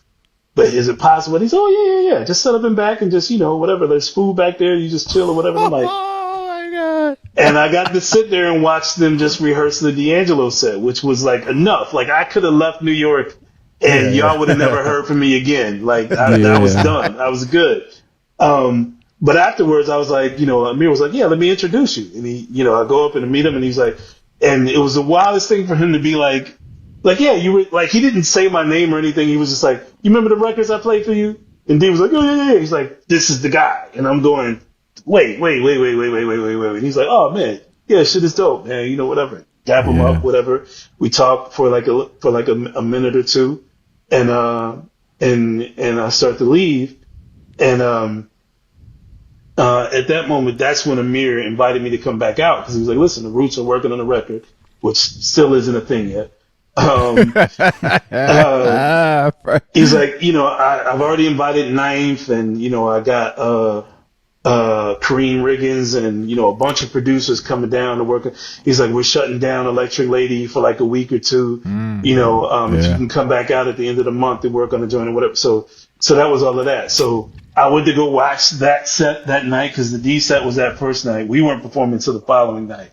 But it was a whole vibe. That whole first day was bucket list for me. Like that would have been enough on top of the fact that the next night I actually got to be on stage behind Wu-Tang and perform and do all this shit or whatever. And listen, man, like I got off the stage that night. There was like an after party somewhere, where like Tariq was performing, where, Black Thought was performing with some of the Dap Kings and they were doing like this impromptu set or whatever. And I sat there and I watched that until, my eyes felt heavy and I was like, all right, I'm good. Went back to the hotel, went to sleep. Right. I think I caught a train to Jeff's crib the next day to, and just kind of unwinded there until my flight left out of Philly. And I was like, I'm good. That's all I needed. So it was a surprise to get a phone call from Amir, maybe 2-3 months later. Mm-hmm. And he was, first of all, there was a series of mysterious texts and questions in the text that were like, so, what are you doing for the next 5 to 25 years of your life? And I'm going, I don't know. He's like, how long do you see yourself living in LA? And I'm going, I don't know. Like, and eventually I was just like, bro, what the fuck? Like, and he's like, all right, so there's an opening in the band. We had to let somebody go. But I was, some of the other members of the band, we were all sitting around and, they were throwing out, traditional percussionists and whatever, but I threw your name out. I was like, how about we do something a little different? We got somebody that's, that sits a little bit outside of just your traditional percussionist. He's also a producer and, can obviously add to, whatever else we got going on. And, what do you guys think? And it was funny because to hear them talk about the conversation was like, oh yeah, that'd be dope, but why would he join this band? And I'm going, wait, what? Because their mindset was, here's this guy that is a producer, and they weren't completely wrong, to their credit. Because to be honest, I was really happy doing what I was doing. I was happy, my trajectory was much slower and, obviously less income, but, I was really happy getting to do the shows that I was doing and the showcases I was doing and being in the sessions that I was a part of. No, your trajectory was definitely up. I mean, but it was, it was, because, it's what they do, what they were doing was, the Fallon thing and even the Roots itself is such a high profile gig in terms of the things that they do. It wasn't, and I definitely wasn't that. But I was happy. I was happy doing what I was doing. And so, to get that call and for him to, immediately I said, yeah, even if I didn't know what I was going to do, I said, yeah. And as soon as I got off the phone, I called Mr. Jeffrey Towns. I called Jazzy Jeff. And I was like, listen, bro. I was like, hey, man, I think I just got offered a job. And he was like, what, as a Root? And I was like, I think so, man. And listen, at the time, Jeff was preparing to do these runner shows with Mr. Will Smith. They were going to do some Jazzy Jeff and the Fresh Prince shows. Mm-hmm. And Jeff wanted me to be a part of this band that they were putting together. So everything in me wanted him to just be like, listen, man, well, we're doing these shows, and I was asking him almost to the point where I wanted him to be like, well, you either doing this or you doing that. And believe me when I tell you, if Jeff would have put down that ultimatum, I would have stuck with Jeff. I honestly would have. That's, a lot of that is just my character. I'm a loyal motherfucker. Like and because I was already working with Jeff and we had already had this situation set up, that's what I would have done. But Jeff being who he is, being the kind of person that he is, he's like, listen, man, this is a decision that, you have to make for yourself. Yeah. This is about what you want to do in not only the near future, but the far future. Like, this is an opportunity, and I don't want to have anything to do with, stopping, being a part of, being, a hiccup in something that you wanted to do. I mean, you've played with the band at this point and, at the New York picnic, But and the best thing he did for me is he put me on the phone with James, Mr. James Poison. Oh, He's like, James Poison. He's like, yeah. He was like, James is my guy. He's like, I'll put you on the phone and you can talk to him about the gig. And yeah, we talked for probably a good half hour just about what it was. And James was real with me. He was like, listen, it's a job, the reason that the guys like viewed you in this way or like didn't think it'd be a thing that you would do is because we all look at guys like you as like, oh, you guys have the freedom to do whatever y'all want to do. Right. Like this job means that 5 days out of the week you have to be somewhere, Yeah. And even though it's the Tonight Show with Jimmy Fallon and 30 Rock, there's always this block of time that's spoken for, as opposed to like you just being able to make whatever you want to make, create what you want to create, Right. do whatever gigs you want to do.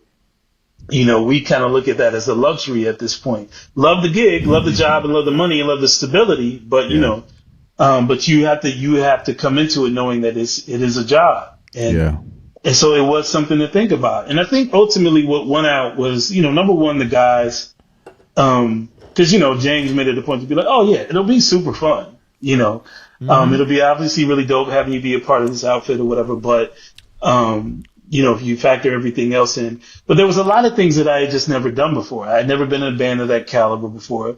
Like I said, I had never lived in New York. I didn't know anything about New York or the East Coast in general, really, being mostly based out west, if not Midwest. And it was just kind of, it just would have been an experience. And, and the agreement from the beginning was like, listen, try it out. If it doesn't work, we tried it. You know what I mean? So, pretty much right from jump, like it was, and it wasn't the easiest transition because everything happened really fast, Right. like within because they had to also kind of tie up loose ends with the guy that they let go. And in the meantime, what was his name again? Frank. Yes. Frank Knuckles. Yeah. Yes. So they had to tie all that up. And in the meantime, they had somebody in his place until I showed up. It was a white dude, right? With curly hair. No. This was why am I forget? Draper, Aaron Draper was a percussionist. Okay. Yeah. He plays with Adele and he's played with John Mayer. Yes. Like he's Okay. Draper's the homie. But they had Draper holding it down until I got there. And so there was a weird transition, like because they were still in the middle of doing these Usher gigs and there was a lot of stuff I didn't know yet. So I was kind of like just kind of watching from the sidelines until I figured out the ropes. On top of the fact that it was like, I didn't have anywhere to stay. I'm in New York, like, my God. I don't know anything about the city. It was wild. It was crazy, and, it got to a point where at least they got me a spot to stay for a couple weeks, or they paid at least for my Airbnb. Until I got Were you terrified? I wasn't terrified, but it was unsettling, because I'm a person that is, I don't usually do stuff like that. That's not unplanned. I'm a planner. I'm a person that likes to have all my ducks lined up in a row before I take the leap. But it was what it was. It was like, all right, if I'm going to do this, I have to come out now. I have to just kind of jump in the water. And, the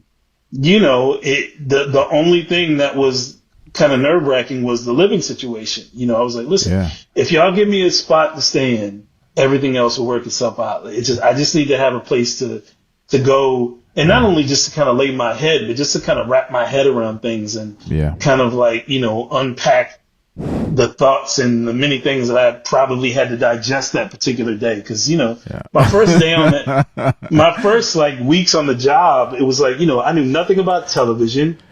I knew nothing about being in a band of this caliber. I knew nothing about the city and what subway to catch to be. The rest of the band, first of all, was they probably, when you first got there, like, all right, did he brief you on what you were going to be doing? No, I mean by the time we got around to talking about what, he told me, he was like, listen, Amir was really adamant. He was like, I want you to be you.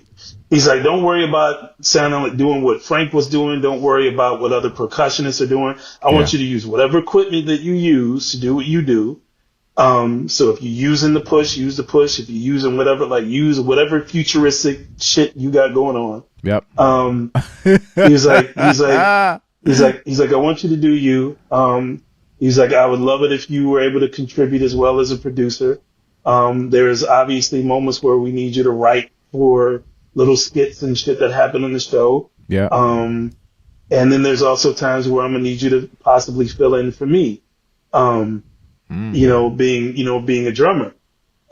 So I'm taking all of that and then also factoring in being a part of this television show that's an institution. Yeah. Oh man. It's like, I had to learn a lot. I was like, okay, look up. Like it's, there's cameras everywhere. Be mindful of which cameras are on us when they're on us and all this shit. And like, there was just the learning curve was very steep from jump. Yeah, man. Oh, see, this shit is easy. It's one fucking camera. All I got to do is look straight. That's right. And I don't even look straight because I'm my look shit up is at the lights and bootleg. the fucking Right. Your shit is more a little bit more fancy than mine. React. I mean, my shit is. I mean, I got a good camera. I bought a nice like soft light here. I got I don't know what another light over here. I see you got the Manscaped shit in back too. Yeah, shout out to Manscaped. 20% off. Use the code Chop Shop. Yeah. Oh, word. Okay. You use Manscaped? I do actually. Yeah, my guy. I do. Stro Elliot from the Roots is using Manscaped, people. I do. Listen, man, it's you gotta take care of it. Well, listen, I mean, and some of this was, it took me a minute to start adulting. Because it was I didn't have a proper like skincare routine. I wasn't washing my face correctly. I wasn't doing I was using rough ass soap on my body and shit. Like it was, I had to get lessons how to properly take care of myself. I will never ever forget,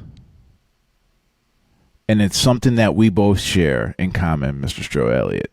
This is a Nardwuar moment, pal. Uh-oh.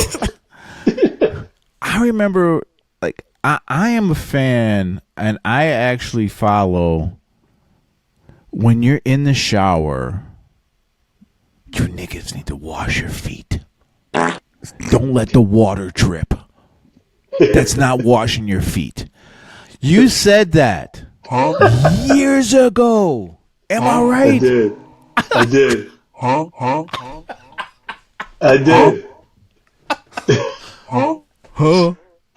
Listen. What it was mostly was to get to the fact that Are you surprised that I brought that up? A little bit, yeah. Well, but this is the thing. I've become less surprised over the years because I feel like a lot more people have started paying attention to what I do on IG. Yeah. And in particular, what I post in the stories. Because I get a little reckless in the stories. I talk about whatever shit. I love it. Or whatever. Yeah. But yeah, I do remember having this conversation because I remember I almost busted my ass once, like getting out of a shower. And the thing that you don't realize is when you wash the bottom of your feet, as you should, you need to rinse them off. All of a sudden, there's this perfect lubricant between you and the shower floor that becomes a hazard. If you don't properly rinse your feet off. That's right. You know what I'm saying? So I just made it a point to first give props to the people. I think that's what this post was. It's like, listen, kudos to everybody who properly washes your feet instead of just letting them wash it, or whatever. But realize that there's a hazard to doing that shit. If you don't rinse off correctly, that you could bust your ass. That's right. Okay. Even with the rubber mat, you still bust your shit. Even with the rubber mat. I mean, because, my entire shower wasn't covered with the mat. So there's exposed areas of the shower. There's nothing worse. There's nothing worse, and I've done it in my lifetime. There is nothing worse. It might have been once. There was nothing worse than falling in the fucking shower. Oh, it's your terrible. butt naked. First of all, you're butt naked, and the shit, and you got no protection of clothes. This shit hurts, people. And it's whack because I mean the scenario is that you're butt ass naked, you're wet, and you're potentially bleeding depending on what you've injured. And it's the wackest looking crime scene ever. Yeah, you got a swollen knee because the knee's always hitting. Yeah. But I looked at it as, all right, it's people not washing their feet. You need to get in between the toe jams, people. Oh, yeah. Wash your feet. That's what I thought, because I listen. It was both. Yeah, okay, because I go through with the fingers with the soap through the toes, bro. And there's like you just can't let you said something about that. Don't let the water just drip on your feet. Yeah, don't just listen, man, because we can. I mean, I didn't think this was going to be where we was going, but listen. Hey, no, if you're washing your body, and you have all this attention to detail when you up here, you all up under the arms, you blah blah blah, your whole upper body gets mad love. Yeah. But I know this is because I used to do this as a kid. Yeah. You get to a point where you just kind of like. Yeah. All right, all of this soapy water has just kind of worked its way down to my legs. Yeah, I've been standing in soapy water the whole time. Dirty water. I've been standing in soapy water the whole time. Like they're good. I don't need to like go down there. You know what I mean? Like we straight. Y'all good? Y'all got okay, cool. Yeah. And you don't think about that until all of a sudden you're just like, man, like. Yeah. Like there's like this weird film of just dirt on top of my big toe when I rub on it a little bit. Yeah. Not even and that. that's possibly because I didn't really show the love. Toes, bro. The toe in between on the bottom. Like where the like back tendon that gets a little creaky, like you just attention to detail. And if you don't do that, trust me, it's building up. And I know some of y'all motherfuckers just be letting the water drip on your shit, and you think I'll wash my ankles and shit, and just letting the shit. And meanwhile, the toe jam is piling up with the dirty shit, and you just keep piling on. Listen, man. Socks. You know what I'm saying? You don't get done. Listen, you don't get done eating and just run your plate underwater, do you? No. Hey. You take your wash rag or your sponge or whatever you use, and you wash that whole motherfucker, the top of it and the bottom of it. Well, my wife would say, I'm glad you mentioned that, because my wife, she goes, well, you don't have to do that because there's precision wash on the dishwasher. I see. Well, see, that's where it becomes problematic. Yeah, it becomes problematic because I don't believe in dishwashers, man. I don't. Really? No, I don't trust them. I am never coming to your spot to drink. No, I hand wash. I'm drinking a soapy drink and shit. Like, I feel more confident hand washing everything than what a dishwasher does. For two reasons. One, I don't feel like a dishwasher is thorough enough. And my mother used to do this. My mother used to be like, well, that's why you wash the plate. You wash all the dishes before you... Pre-wash the dishes. That's bullshit. Then why put it in the dishwasher at all? Right. Then why not just wash it all by hand instead of putting it in the dishwasher? Bro. I don't use my dishwasher at all. Oh, you should be. Nah, see, that's me. I don't use my dishwasher at all. We don't use it. When we have just people over and there's on the fucking... When we have people over, we have company, and there's like an abundance of shit.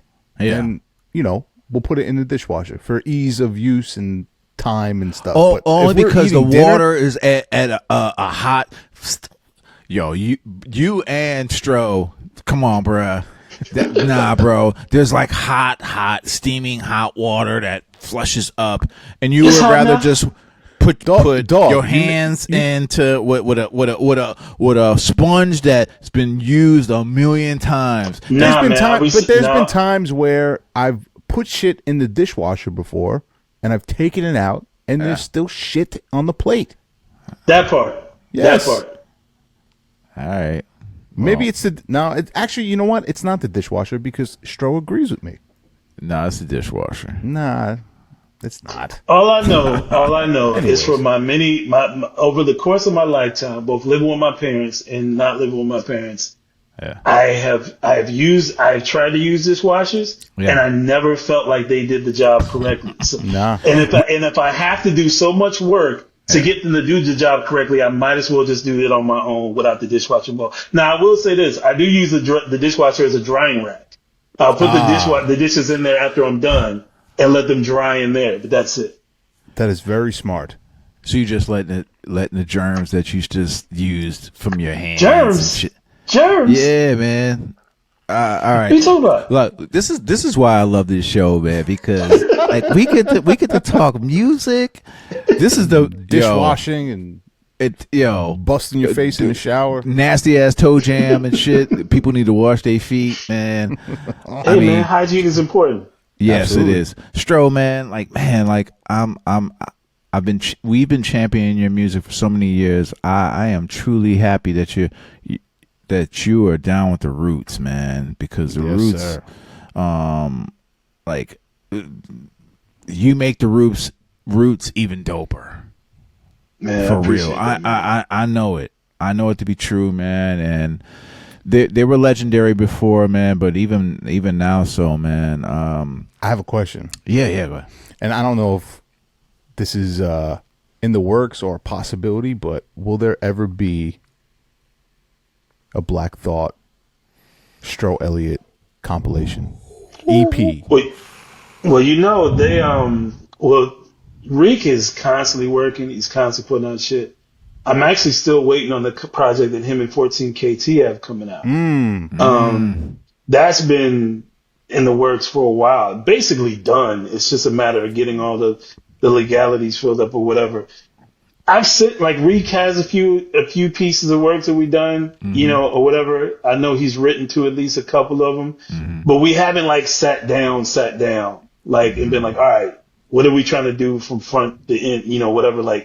We haven't sat down and really, and some of which because I get the feeling, and maybe he gets this feeling too, that if me and Reek hit the lab and we finish something, it'll just end up on a Roots record. Because technically you have two members of the Roots making music, so it's but no, we've talked about it, but nothing, and like I said, there's songs, there's like a track here, a track there, some stuff, that's been in the works, but nothing official, but I mean, anything can happen, man. We need a Streams of Thought produced by Stro Elliot, man. Oh my God, man. are you anything can happen, man? Are you kidding me, bro?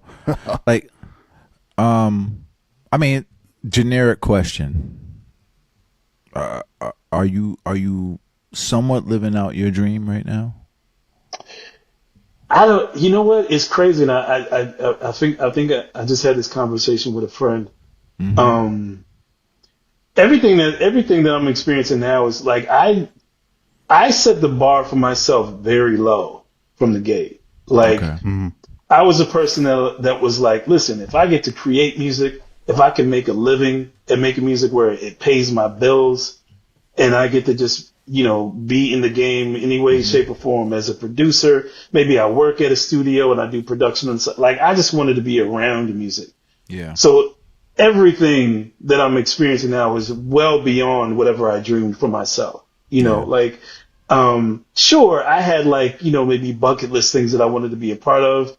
But like I said, doing the Roots picnic in New York, I would have been good.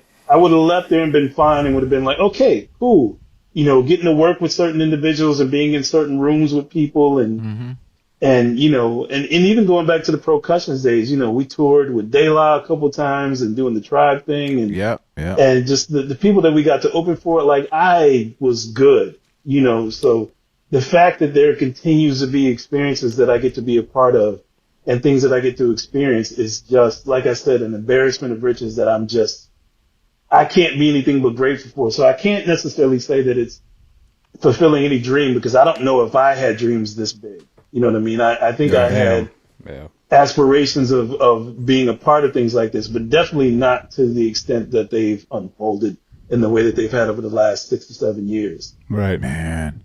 And guess what? The working man is not a sucker. Real talk, man. I mean, every time I see you on TV, and I mean, come on, I mean, I love Amir, I love Kamal, I love the Roots, I love Tariq, but every time I go in there, I'm always looking for Stro. I like this. I'm not bullshitting you, B. Like because I know that you were one of the last members that joined the group. But you were already an established dope producer, man. I just know that, man, and I can't wait to hear everything that's coming in the future. Like you're already working with one of the greatest lyricists ever. like that's crazy. Like, listen, man, people ask me all the time. People ask me all the time why I don't rhyme anymore. Fuck am I rhyming for? right. Fuck am I rapping for? My reverence hasn't waned at all. Like I still, I look at those are my brothers, those are my guys, but I still look at what Tariq does in awe. I still look at what Amir does in awe. I still look at what James and all those guys do in awe. Like, I was a fan before, Right. I say it all the time. I was a fan before I was a friend. And, it's interesting that, that I'm on stage every night and performing these songs, that are, classics. You Got Me is a classic, Dynamite is a classic, Proceed, all these joints are classics. And, to get to be on stage and perform these things. And it's always weird because I'll get, afterwards, you'll get a fan that'll come up and want you to sign a record. And I'll be like, I don't have any business signing these records whatsoever. But from the very jump, they made it a point to include me in this family, which is really what it is. It's a collective of incredible musicians and creatives and geniuses, really, looking at what they do. But it's also a family, and I think that I think was as important, if not more important, because, I could have lost my mind, especially during the pandemic. You know what I mean? Like, I'm in the middle of a city that I don't know and amongst a bunch of motherfuckers that I don't know, whatever. And without having those guys, you know what I'm saying, on those threads, I could have went crazy. So I was happy. I was happy for you though. I mean, I'm sorry that it was during the pandemic, but I was like, oh shit. Stro's part of the Roots now. I was like, listen, man. I know you know your worth, and and everybody in that collective brings something to the table. Period. And I know that. I know that. But I was truly happy. I was like, man, like he belongs. Like it's a continuance of greatness.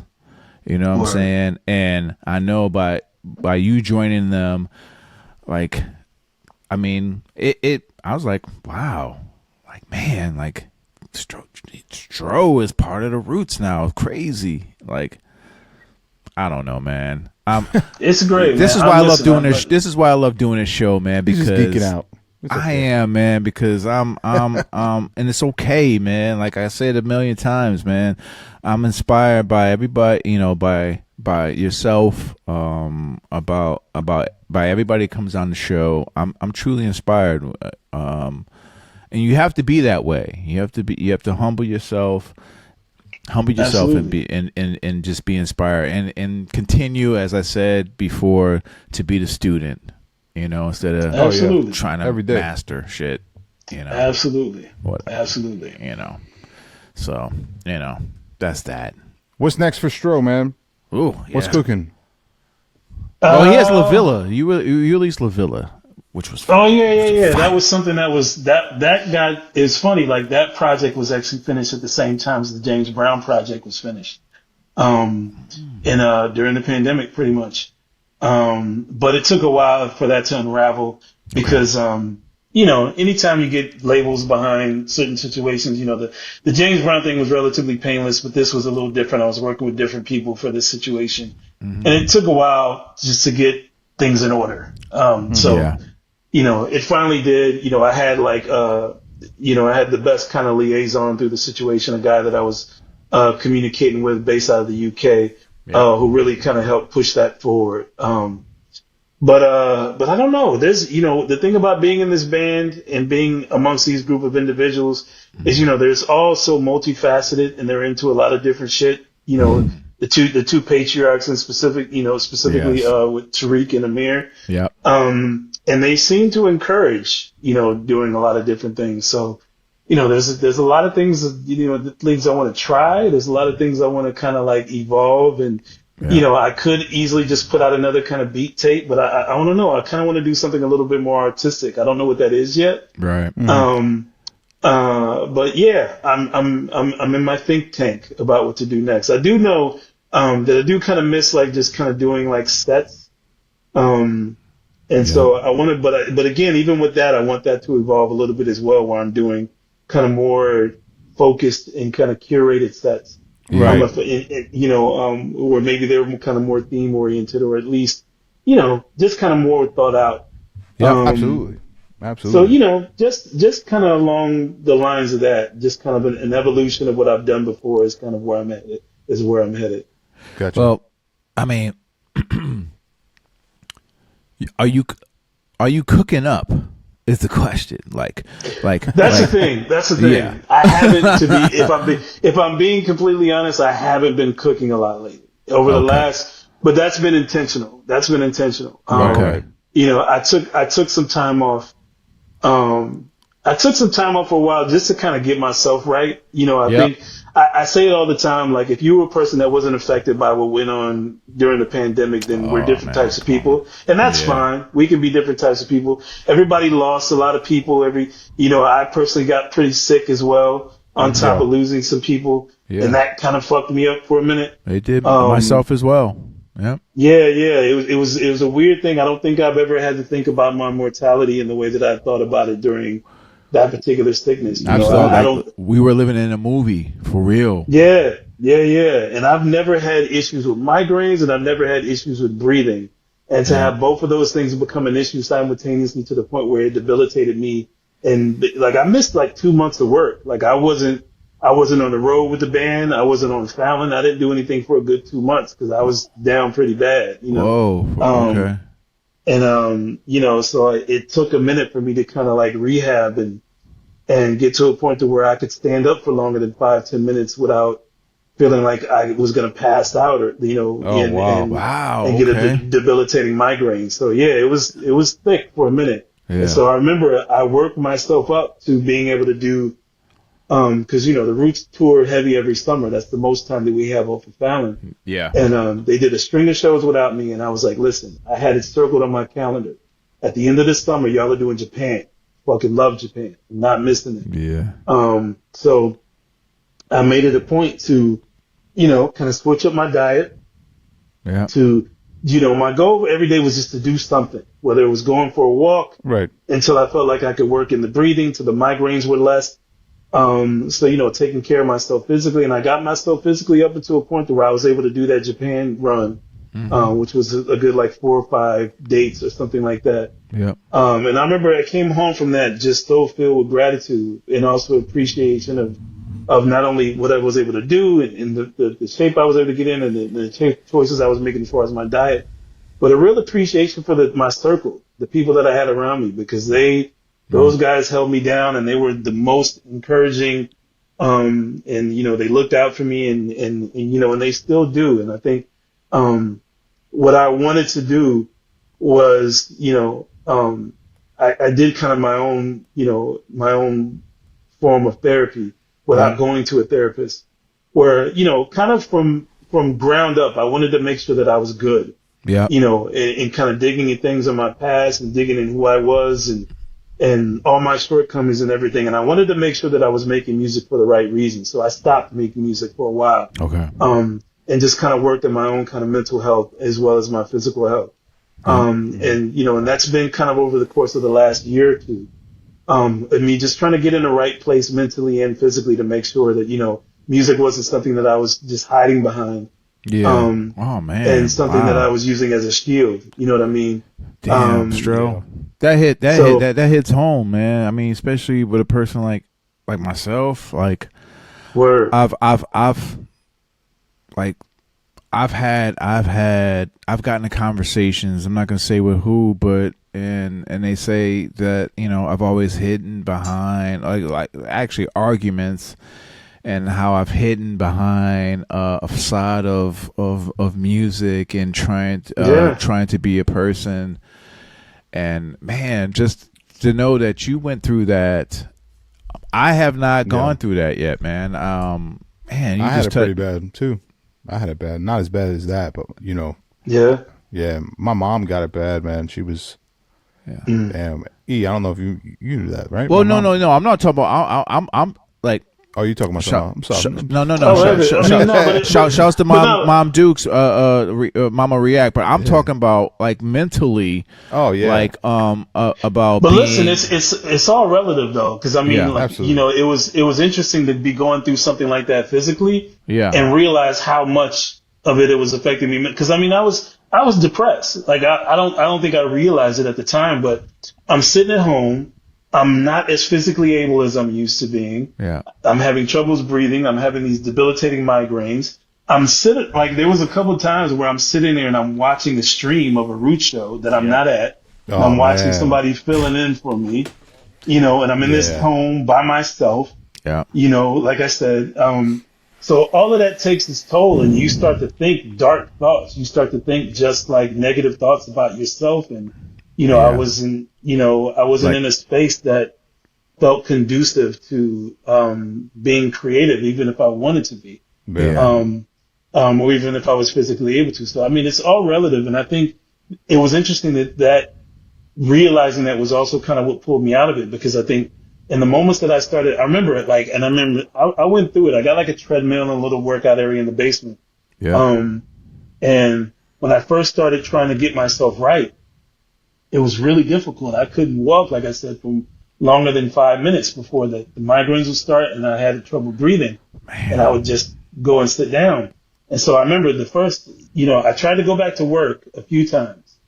And, in the summers, we would work like 4 days a week and take 2 episodes on Thursday, so we'd have Fridays off. Yeah. And I remember thinking like, okay, if I can make it through an entire week, I'm good. And I couldn't do it. The most that I could work was like maybe 2 days a week before I felt worn out, and needed pretty much the rest of the week to kind of recover and get back to normal. But I remember I got to a point where I was feeling good, and then I had this whack ass kind of attack. And I remember I got home and I was so mad. I was so frustrated. Yeah. And I remember I went down to my basement and I got on the treadmill, and it was almost like I was trying to kill myself. Like, not literally, but right. I was on the treadmill and I was walking until like my eyes were closed. I couldn't see. My head hurt so bad. I was breathing super heavy. I couldn't really breathe. And I walked for probably 5 minutes longer than I should have. And I sat down on the edge of my treadmill to recollect myself. And it hurt. It was painful. Yeah. But slowly but surely my breath came back. Slowly but surely the migraine went away. And it was in that moment that I realized that, okay, me getting back to a point to where I want to be is as much about it being physical as it is mental. Yes. Like, I need to get my mental in a place that's right as well as my physical if I'm going to get right, and that was kind of a lesson for me. And it's something that's kind of stayed with me ever since. Cause I mean, even days like, I had a day last week where, you just kind of, everybody has their days where you're not on top of your game, and you just might be just in a mood. You just be in one of the moods, and you have to stop and collect yourself and go, okay, I'm having a day. And, whether it's because I physically don't feel well or I mentally don't feel well, I got to make both of those work together. Yeah. I got to get my mental on the same page as my physical. You know what I mean? And that's, that stayed with me. I mean, like, man, just realizing what you just said right now, like, it's got to be tough that sometimes, you're in a prolific group, a legendary group. You're on Jimmy Fallon show. Like, you always have to be on. Do you think like it was just like anxiety, like just like crowding in? Yeah, well, lucky for me, I don't have it like Jimmy has it. I don't even have it like an Amir or Tariq has it. But even those guys have missed work. When Amir misses out, I fill in for him, and it's one of those things where it's eye opening, where I kind of go, yeah, this is a lot. This is a lot. Like my man's like position here because he's the band leader. Amir's the band leader, and you have to be aware of not only what's going on with the band, on top of the fact that you have to be drumming well enough. I have to be playing well enough. Right. Which is me basically doing my best Amir impression. And then you also have to be aware, again, of what's going on. It's a TV show. So I have to be aware of what Jimmy is doing, what Higgins is doing, if something happens with one of the guests and all of a sudden they go into a song. Does the band know this song? Do I know this song? Do we jump right in? And that's the thing that is a blessing with those guys because, to be in a band of that caliber, 9 times out of 10, they got me. I remember there was a week when Amir was out when he was up for the Oscar, and he was in LA that entire week. And there was a couple moments where I remember I'm sitting on that bandstand and I'm almost panicked because I'm going, oh shit, do they know? And without even thinking about it, like they picked up, they knew exactly what to do. I started playing along with them, and I remember thinking like, wow, yeah, like. Because, I'm the newest member, so I'm the only person that's been there. I'm the person that's been there the least amount of time. Right. They've been there long enough that they know what's going on. It's just a matter of me cueing them when to play and then also knowing what to play. Live production, it's just a totally different animal, man. Like, dude, like the fucking anxiety that I would have, like communicating with, the live producer, for the camera switches, and then making sure that everything that I play is directly on cue with, the person who's telling me what to play. Play this, play that, don't play this. I pressed the wrong fucking button at the wrong time. The music had to stop when the puck dropped or when the ball was kicked. For kickoffs and stuff like that. So if I wasn't paying attention and the music played for like a half a second longer than it should be. Yeah. Like they were getting fined. They were getting fined.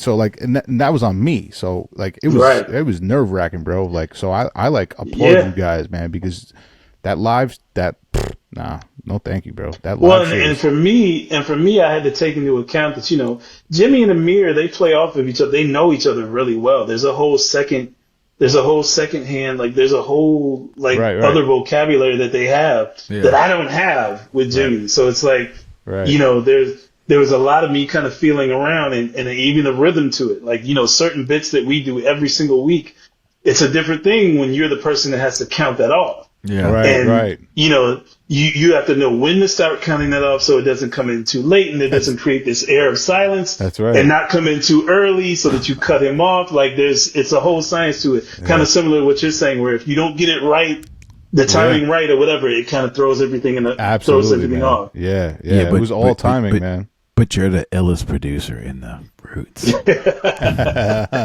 it up for that. Yeah. Yes. I'm sorry, man, but hey, the Roots has Stro Elliot. That's what I thought. I was like, ooh, I'm thinking about future projects. Period. that's what I mean. I'm gonna keep it a stack, man. I was like, he's in the group. I'm happy for that, but I was like, oh hell, like man, like that's a whole different another chamber, you know? Because you play. I mean, you play and man, for the equipment nerds. Oh yeah. Before we go, yes, go ahead. I got a nerd question too, but yes. You go first. Okay. No. Go ahead, react, because you're the equipment nerd. I'm the dummy over here with primitive equipment. Do you have a push 3 yet, or are you still on push 2? I do. You have a push 3. I have a push 3. I haven't really implemented it into my workflow yet, just because one, it is set up a little different. Yes, it is.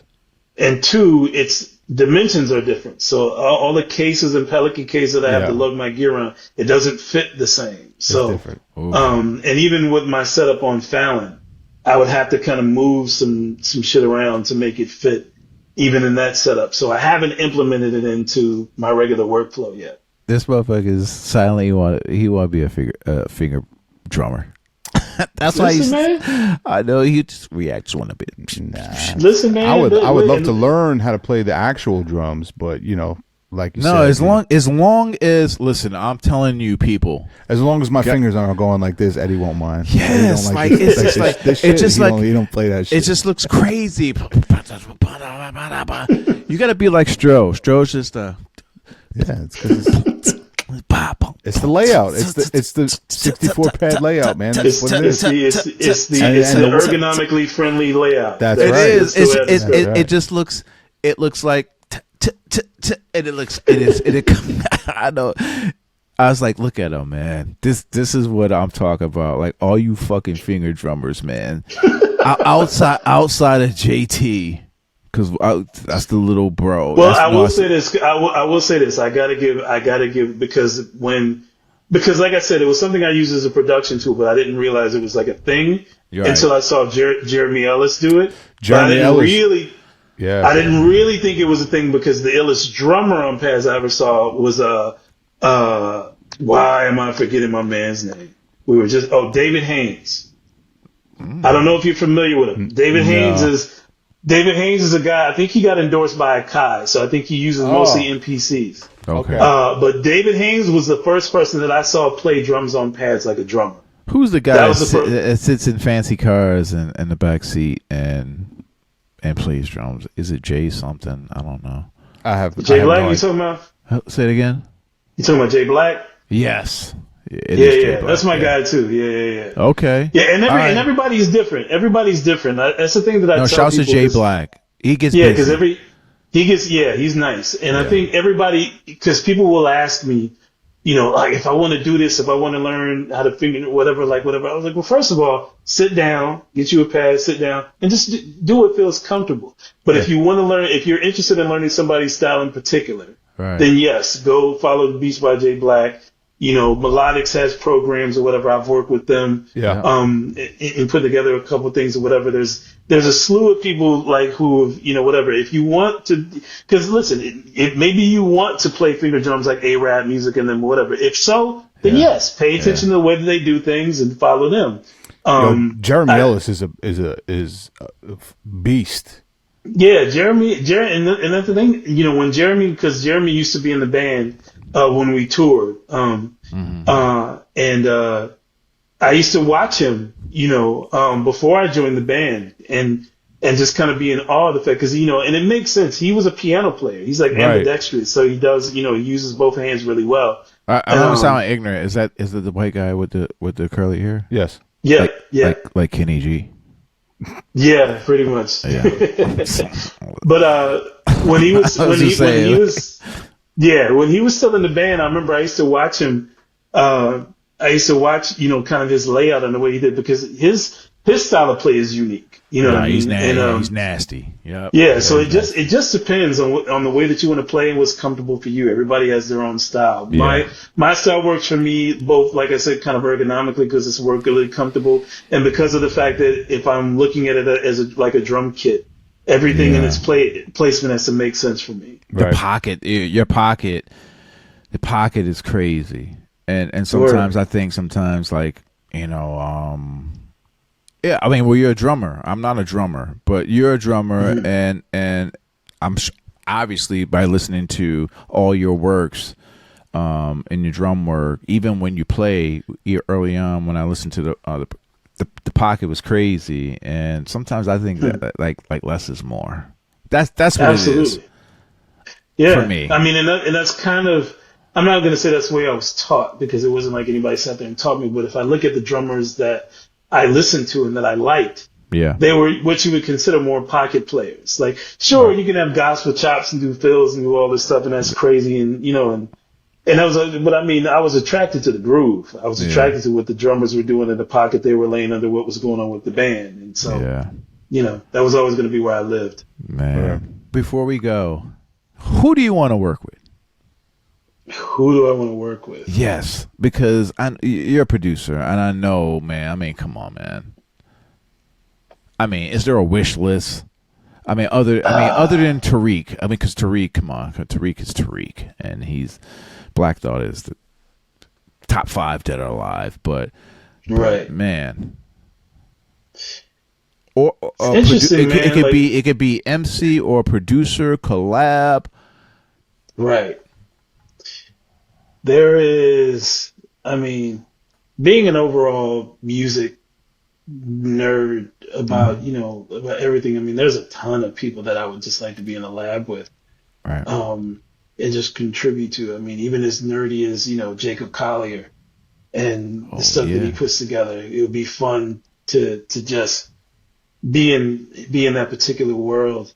Jacob but I mean, Collier is dope. Yeah. yeah, he's crazy. He's crazy. But I mean, I'm such a fan of just, there's a lot of really incredible, there's a lot of really incredible vocalists. I mean, and I've been spoiled. I mean, this, being able to, sit and play with an artist like Yeba and her incredible voice. Yeah. There's also a lot of producers that I would like to, it's funny. The entire time I lived in LA, I love an Amon Omari, but we never collaborated on anything. You know what I mean? Yeah, even as much. Yeah, he's so fucking dope. He's dope, man. And shit. But He's I mean, super. He is super to the left. Yeah, he's left. Yeah. But I love that. I love that. Yeah. I love that. But there's so many, there's so many like younger rappers and MC, and even I was getting into like out West Coast, Tehran and Omari. Were people who lived out west that I never worked with. The whole Chicago collective of like Saba and No Name and all of them, they're so dope to me. Oh my god. Yes. And they don't, and this is what's crazy. Like, I don't necessarily look at it as like a wish list because I view that what they're doing is so dope that I'm like, they don't need my input. They don't need my help. They don't need, like, they're dope all on their own. So there's a lot of people that I love that I don't necessarily like put on a wish list of people to collaborate because I just love what they do. I just want them to continue doing what they're doing. But if there's an opportunity, obviously, if we're in a studio together, I would love to collaborate with them and so many other people. Man, all right, so that leads me to my next question before we wrap up because I got questions for Stro Elliot. I do. Is there an 808 bag? Does Stro Elliot have an 808 bag? An 808 bag? Yeah, because most of us producers from our time period. I mean, I had an 808. You know what I'm saying? But with the music that you're hearing now, and the music that is present right now, is there an 808 Stro Elliot bag? There could be. I mean, I have thought about it in particular with a couple artists that I was thinking about working with. Okay. That I would maybe dip into that bag with, but it hasn't happened yet. Okay. No, I mean, because I think about that. I mean, just as a producer, I mean, React's very good with that. React's very good with house music. He's very good with actually everything. But I'm just a little bit more traditional with just hard snapping snares and percussion stuff like that. I just, for me, man, listen, man. I mean, anything is fair game. I mean, it always just depends on what the environment and what the situation is. Yeah. I've kind of spoiled myself in the sense that everything that I've worked on or released has always been of my own creation. Like, so it's I sort of set the rules and the boundaries and without too much input from anybody else. But the moment that I decide to get in a lab with another artist or another, just the idea of collaborating at all. Right. If the vibe is right and it leans towards an 808, sure. If it leans towards a live drumming situation, if it leans towards any direction that's not my default, then I'm game. And that's the only reason why I asked that because it's been this, like, let's keep it a stack. Like, this sound, the sound that's on radio right now, and I guess they can say the 808 sound, whatever. It's been around longer than any sound now. Like, we started off on Lynn Drummer, obviously, and then there was the 808 early on with Molly. but it was a short period of time, and then we pushed on to MIDI production centers, like the MPCs and sampling and stuff like that. But there was always like the 808 drums, like down south, whatever. But now, like I think since early 2000, it's ruled. It really has, like, current music. That's what I was talking about. Like, I think about these things about, okay, like, damn, like, man, they're still using these drums, like, like, and there are producers that do it very well. Like, there's Soundwave, I absolutely love. Yeah. There's, obviously there's the Mike Wills and I mean, come on, man. There's a whole slew of them. I'm forgetting somebody, but I'm sure he will not be on our show because early on, who's the main?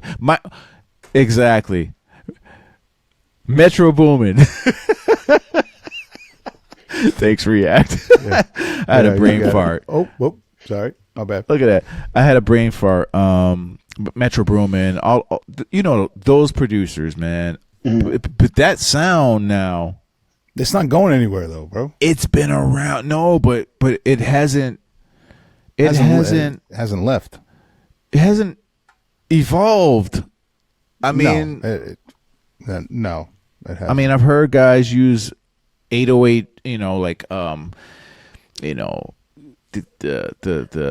The decay kicks and stuff like that with regular snares and shit like that. But it's here. It's been here for a long time. Yeah, and I feel like I don't know, man. Me personally, I'm kind of tired of it. I'm tired. I'm tired of the arpeggiated tracks and stuff like that. Sure. I mean, are you dumbing down your style though to work with somebody? Okay.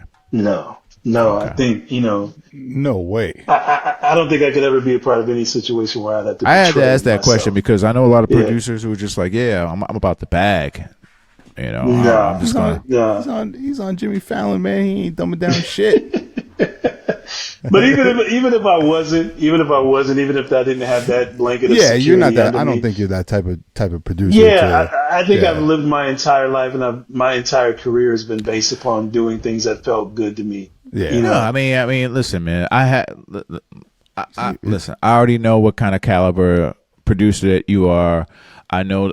I don't know you personally as a person, but I know you're a man of integrity because I follow you. Right. I'm not trolling you or anything like that. But I follow you, bro. But I just know, like, sometimes there are producers that just say, all right, I just wanna get on, and then they compromise what they're doing. Yeah. So that's why. Yeah. So that's how you end up in that Diddy deposition. You said it, not me. Ooh.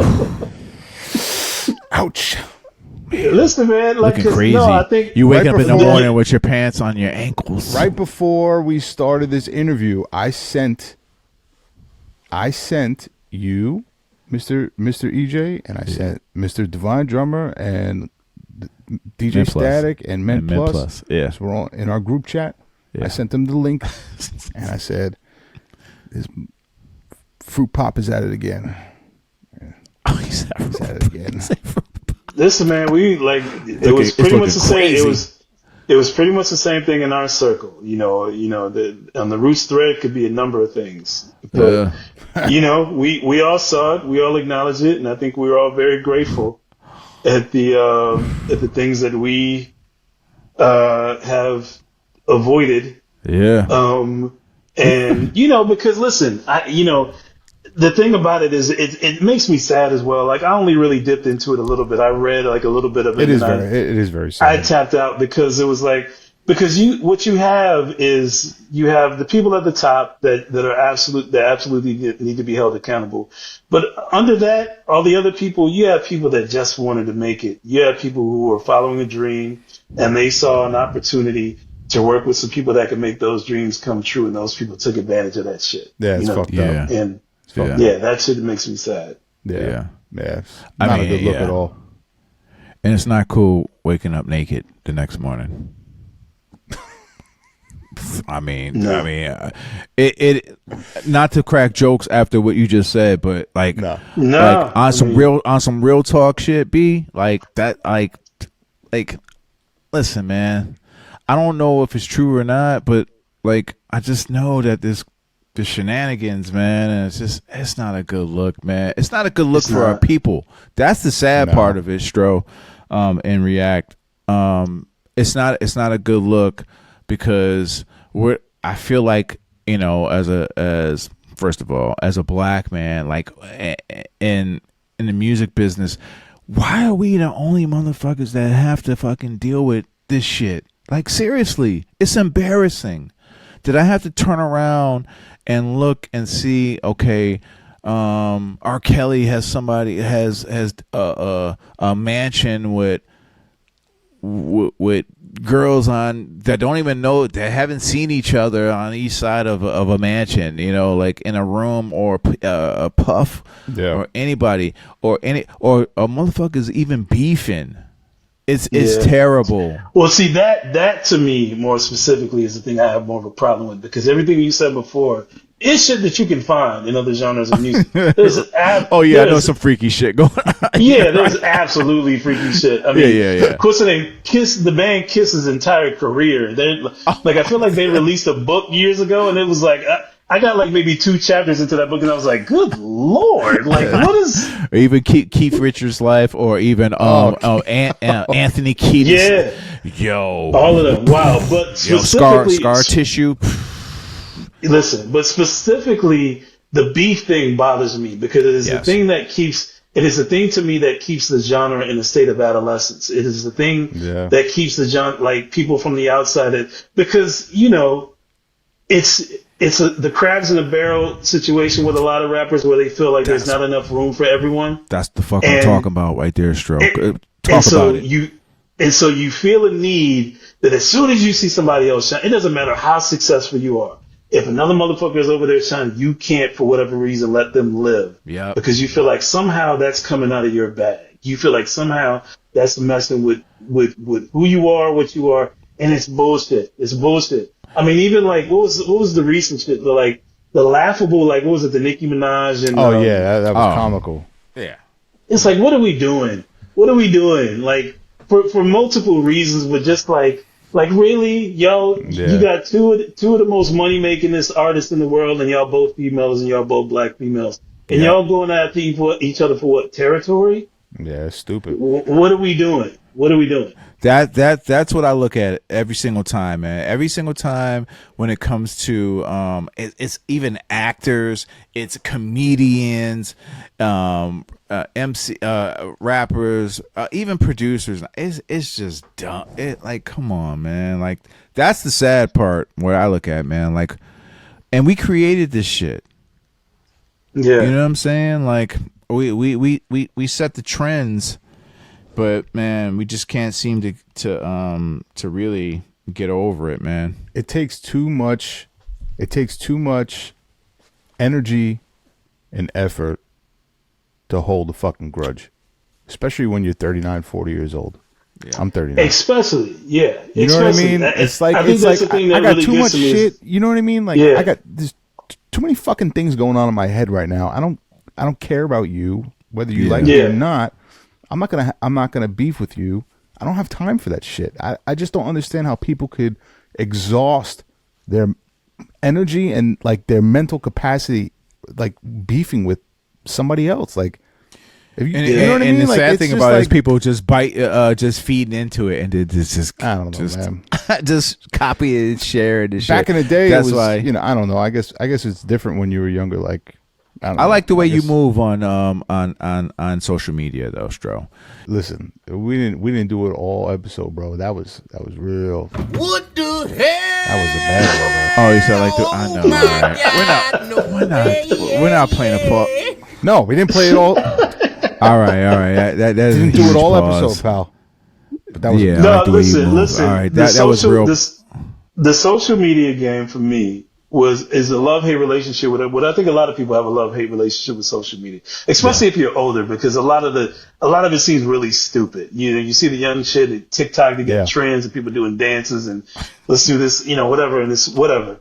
But, you know, IG specifically for me, because that's probably where I'm most active, was just the idea of creating a community, was the idea of, that's right. But during the pandemic specifically, it was the idea of being able to draw a line in the sand. Yeah. And then stand on the side that I wanted to stand on and identify with that so that people knew that where I stood, because it's really easy, especially in the context of, you know, because I'm a person, I'm not a celebrity, but some of my friends are. But, you're definitely. So it's, I mean, come on. No. So it's really easy to say, oh, well, that guy, he's not worried about what we're worried about over here because he's over there with these celebrities. So, you know, whatever. All right. So when I'm watching what everybody else is watching during the pandemic, and I'm as worried, I'm as frustrated, I'm as angry, I feel all the same things that everybody else is feeling. So I think, you know, in the middle of all that sort of like self-medicating that I was doing, like therapy-wise, it was also important for me to establish my own voice and whether that means that I'm talking about the things that I'm seeing going on that were race related or in politics or just in the way that people are, you know, kind of, you know, playing themselves in period. And, you know, but also, you know, whatever my brand of humor is, whatever my brand of observation is, it was important for me to leave some kind of footprint as to who I really was, just, you know, for more out of fear that somebody else was going to define me, you know, other than me. Right. No, but I appreciate that. I appreciate that. No. I mean, there's nobody that can do that because I see how you move. Pause. React. I didn't say nothing. Yeah. But what you said before we go, what you said about, you know, being on social media and like building a community, it's tough because essentially that's what we're trying to do, right? Yeah. We're trying to reach out to our people and our fans who listen to the show and build a community, because at the end of the day, the music business is just, you know, especially as artists, like I think it starts with building nowadays. If you want to be an independent artist and not rely on these DSPs, like Curtis King was speaking on last week, you have to build a community. Yeah, you know what I mean? You have to, because that's, you know, and especially if you look at nowadays, what, you know, like, there's not really a music industry, it doesn't feel like. At least not in the way that it was. No, not at all. Yeah, man. All that you really have is the community of motherfuckers that are like-minded in the way that you like to create art. Exactly. And so you might as well cultivate a scene or a community and move within that community as powerfully as you can. Yep. Even if you have ultimate goals of being like, well, I hope we all get signed or I hope we all do this or whatever. You know, I don't think there's any labels that are looking at anything that's not this cultivated, you know, kind of community or scene. So you might as well focus all your energy in that anyway. That's right. Man, Stro Elliot, man, like, this has been great, man. We love you, brother. Yeah. We love your music, man. We look all things forward, you know, moving forward. I'm looking for a Roots album with Stro Elliot. He said it's coming. He said it's in the works. It's in the works. It's been in the works for a few years, apparently. It has been in the works for quite a while. It's gonna be crazy. I sure already know, man. But thank you so much, man, for coming out to the shop, brother. Man, thanks for having me again, man. Thank you. Thank you.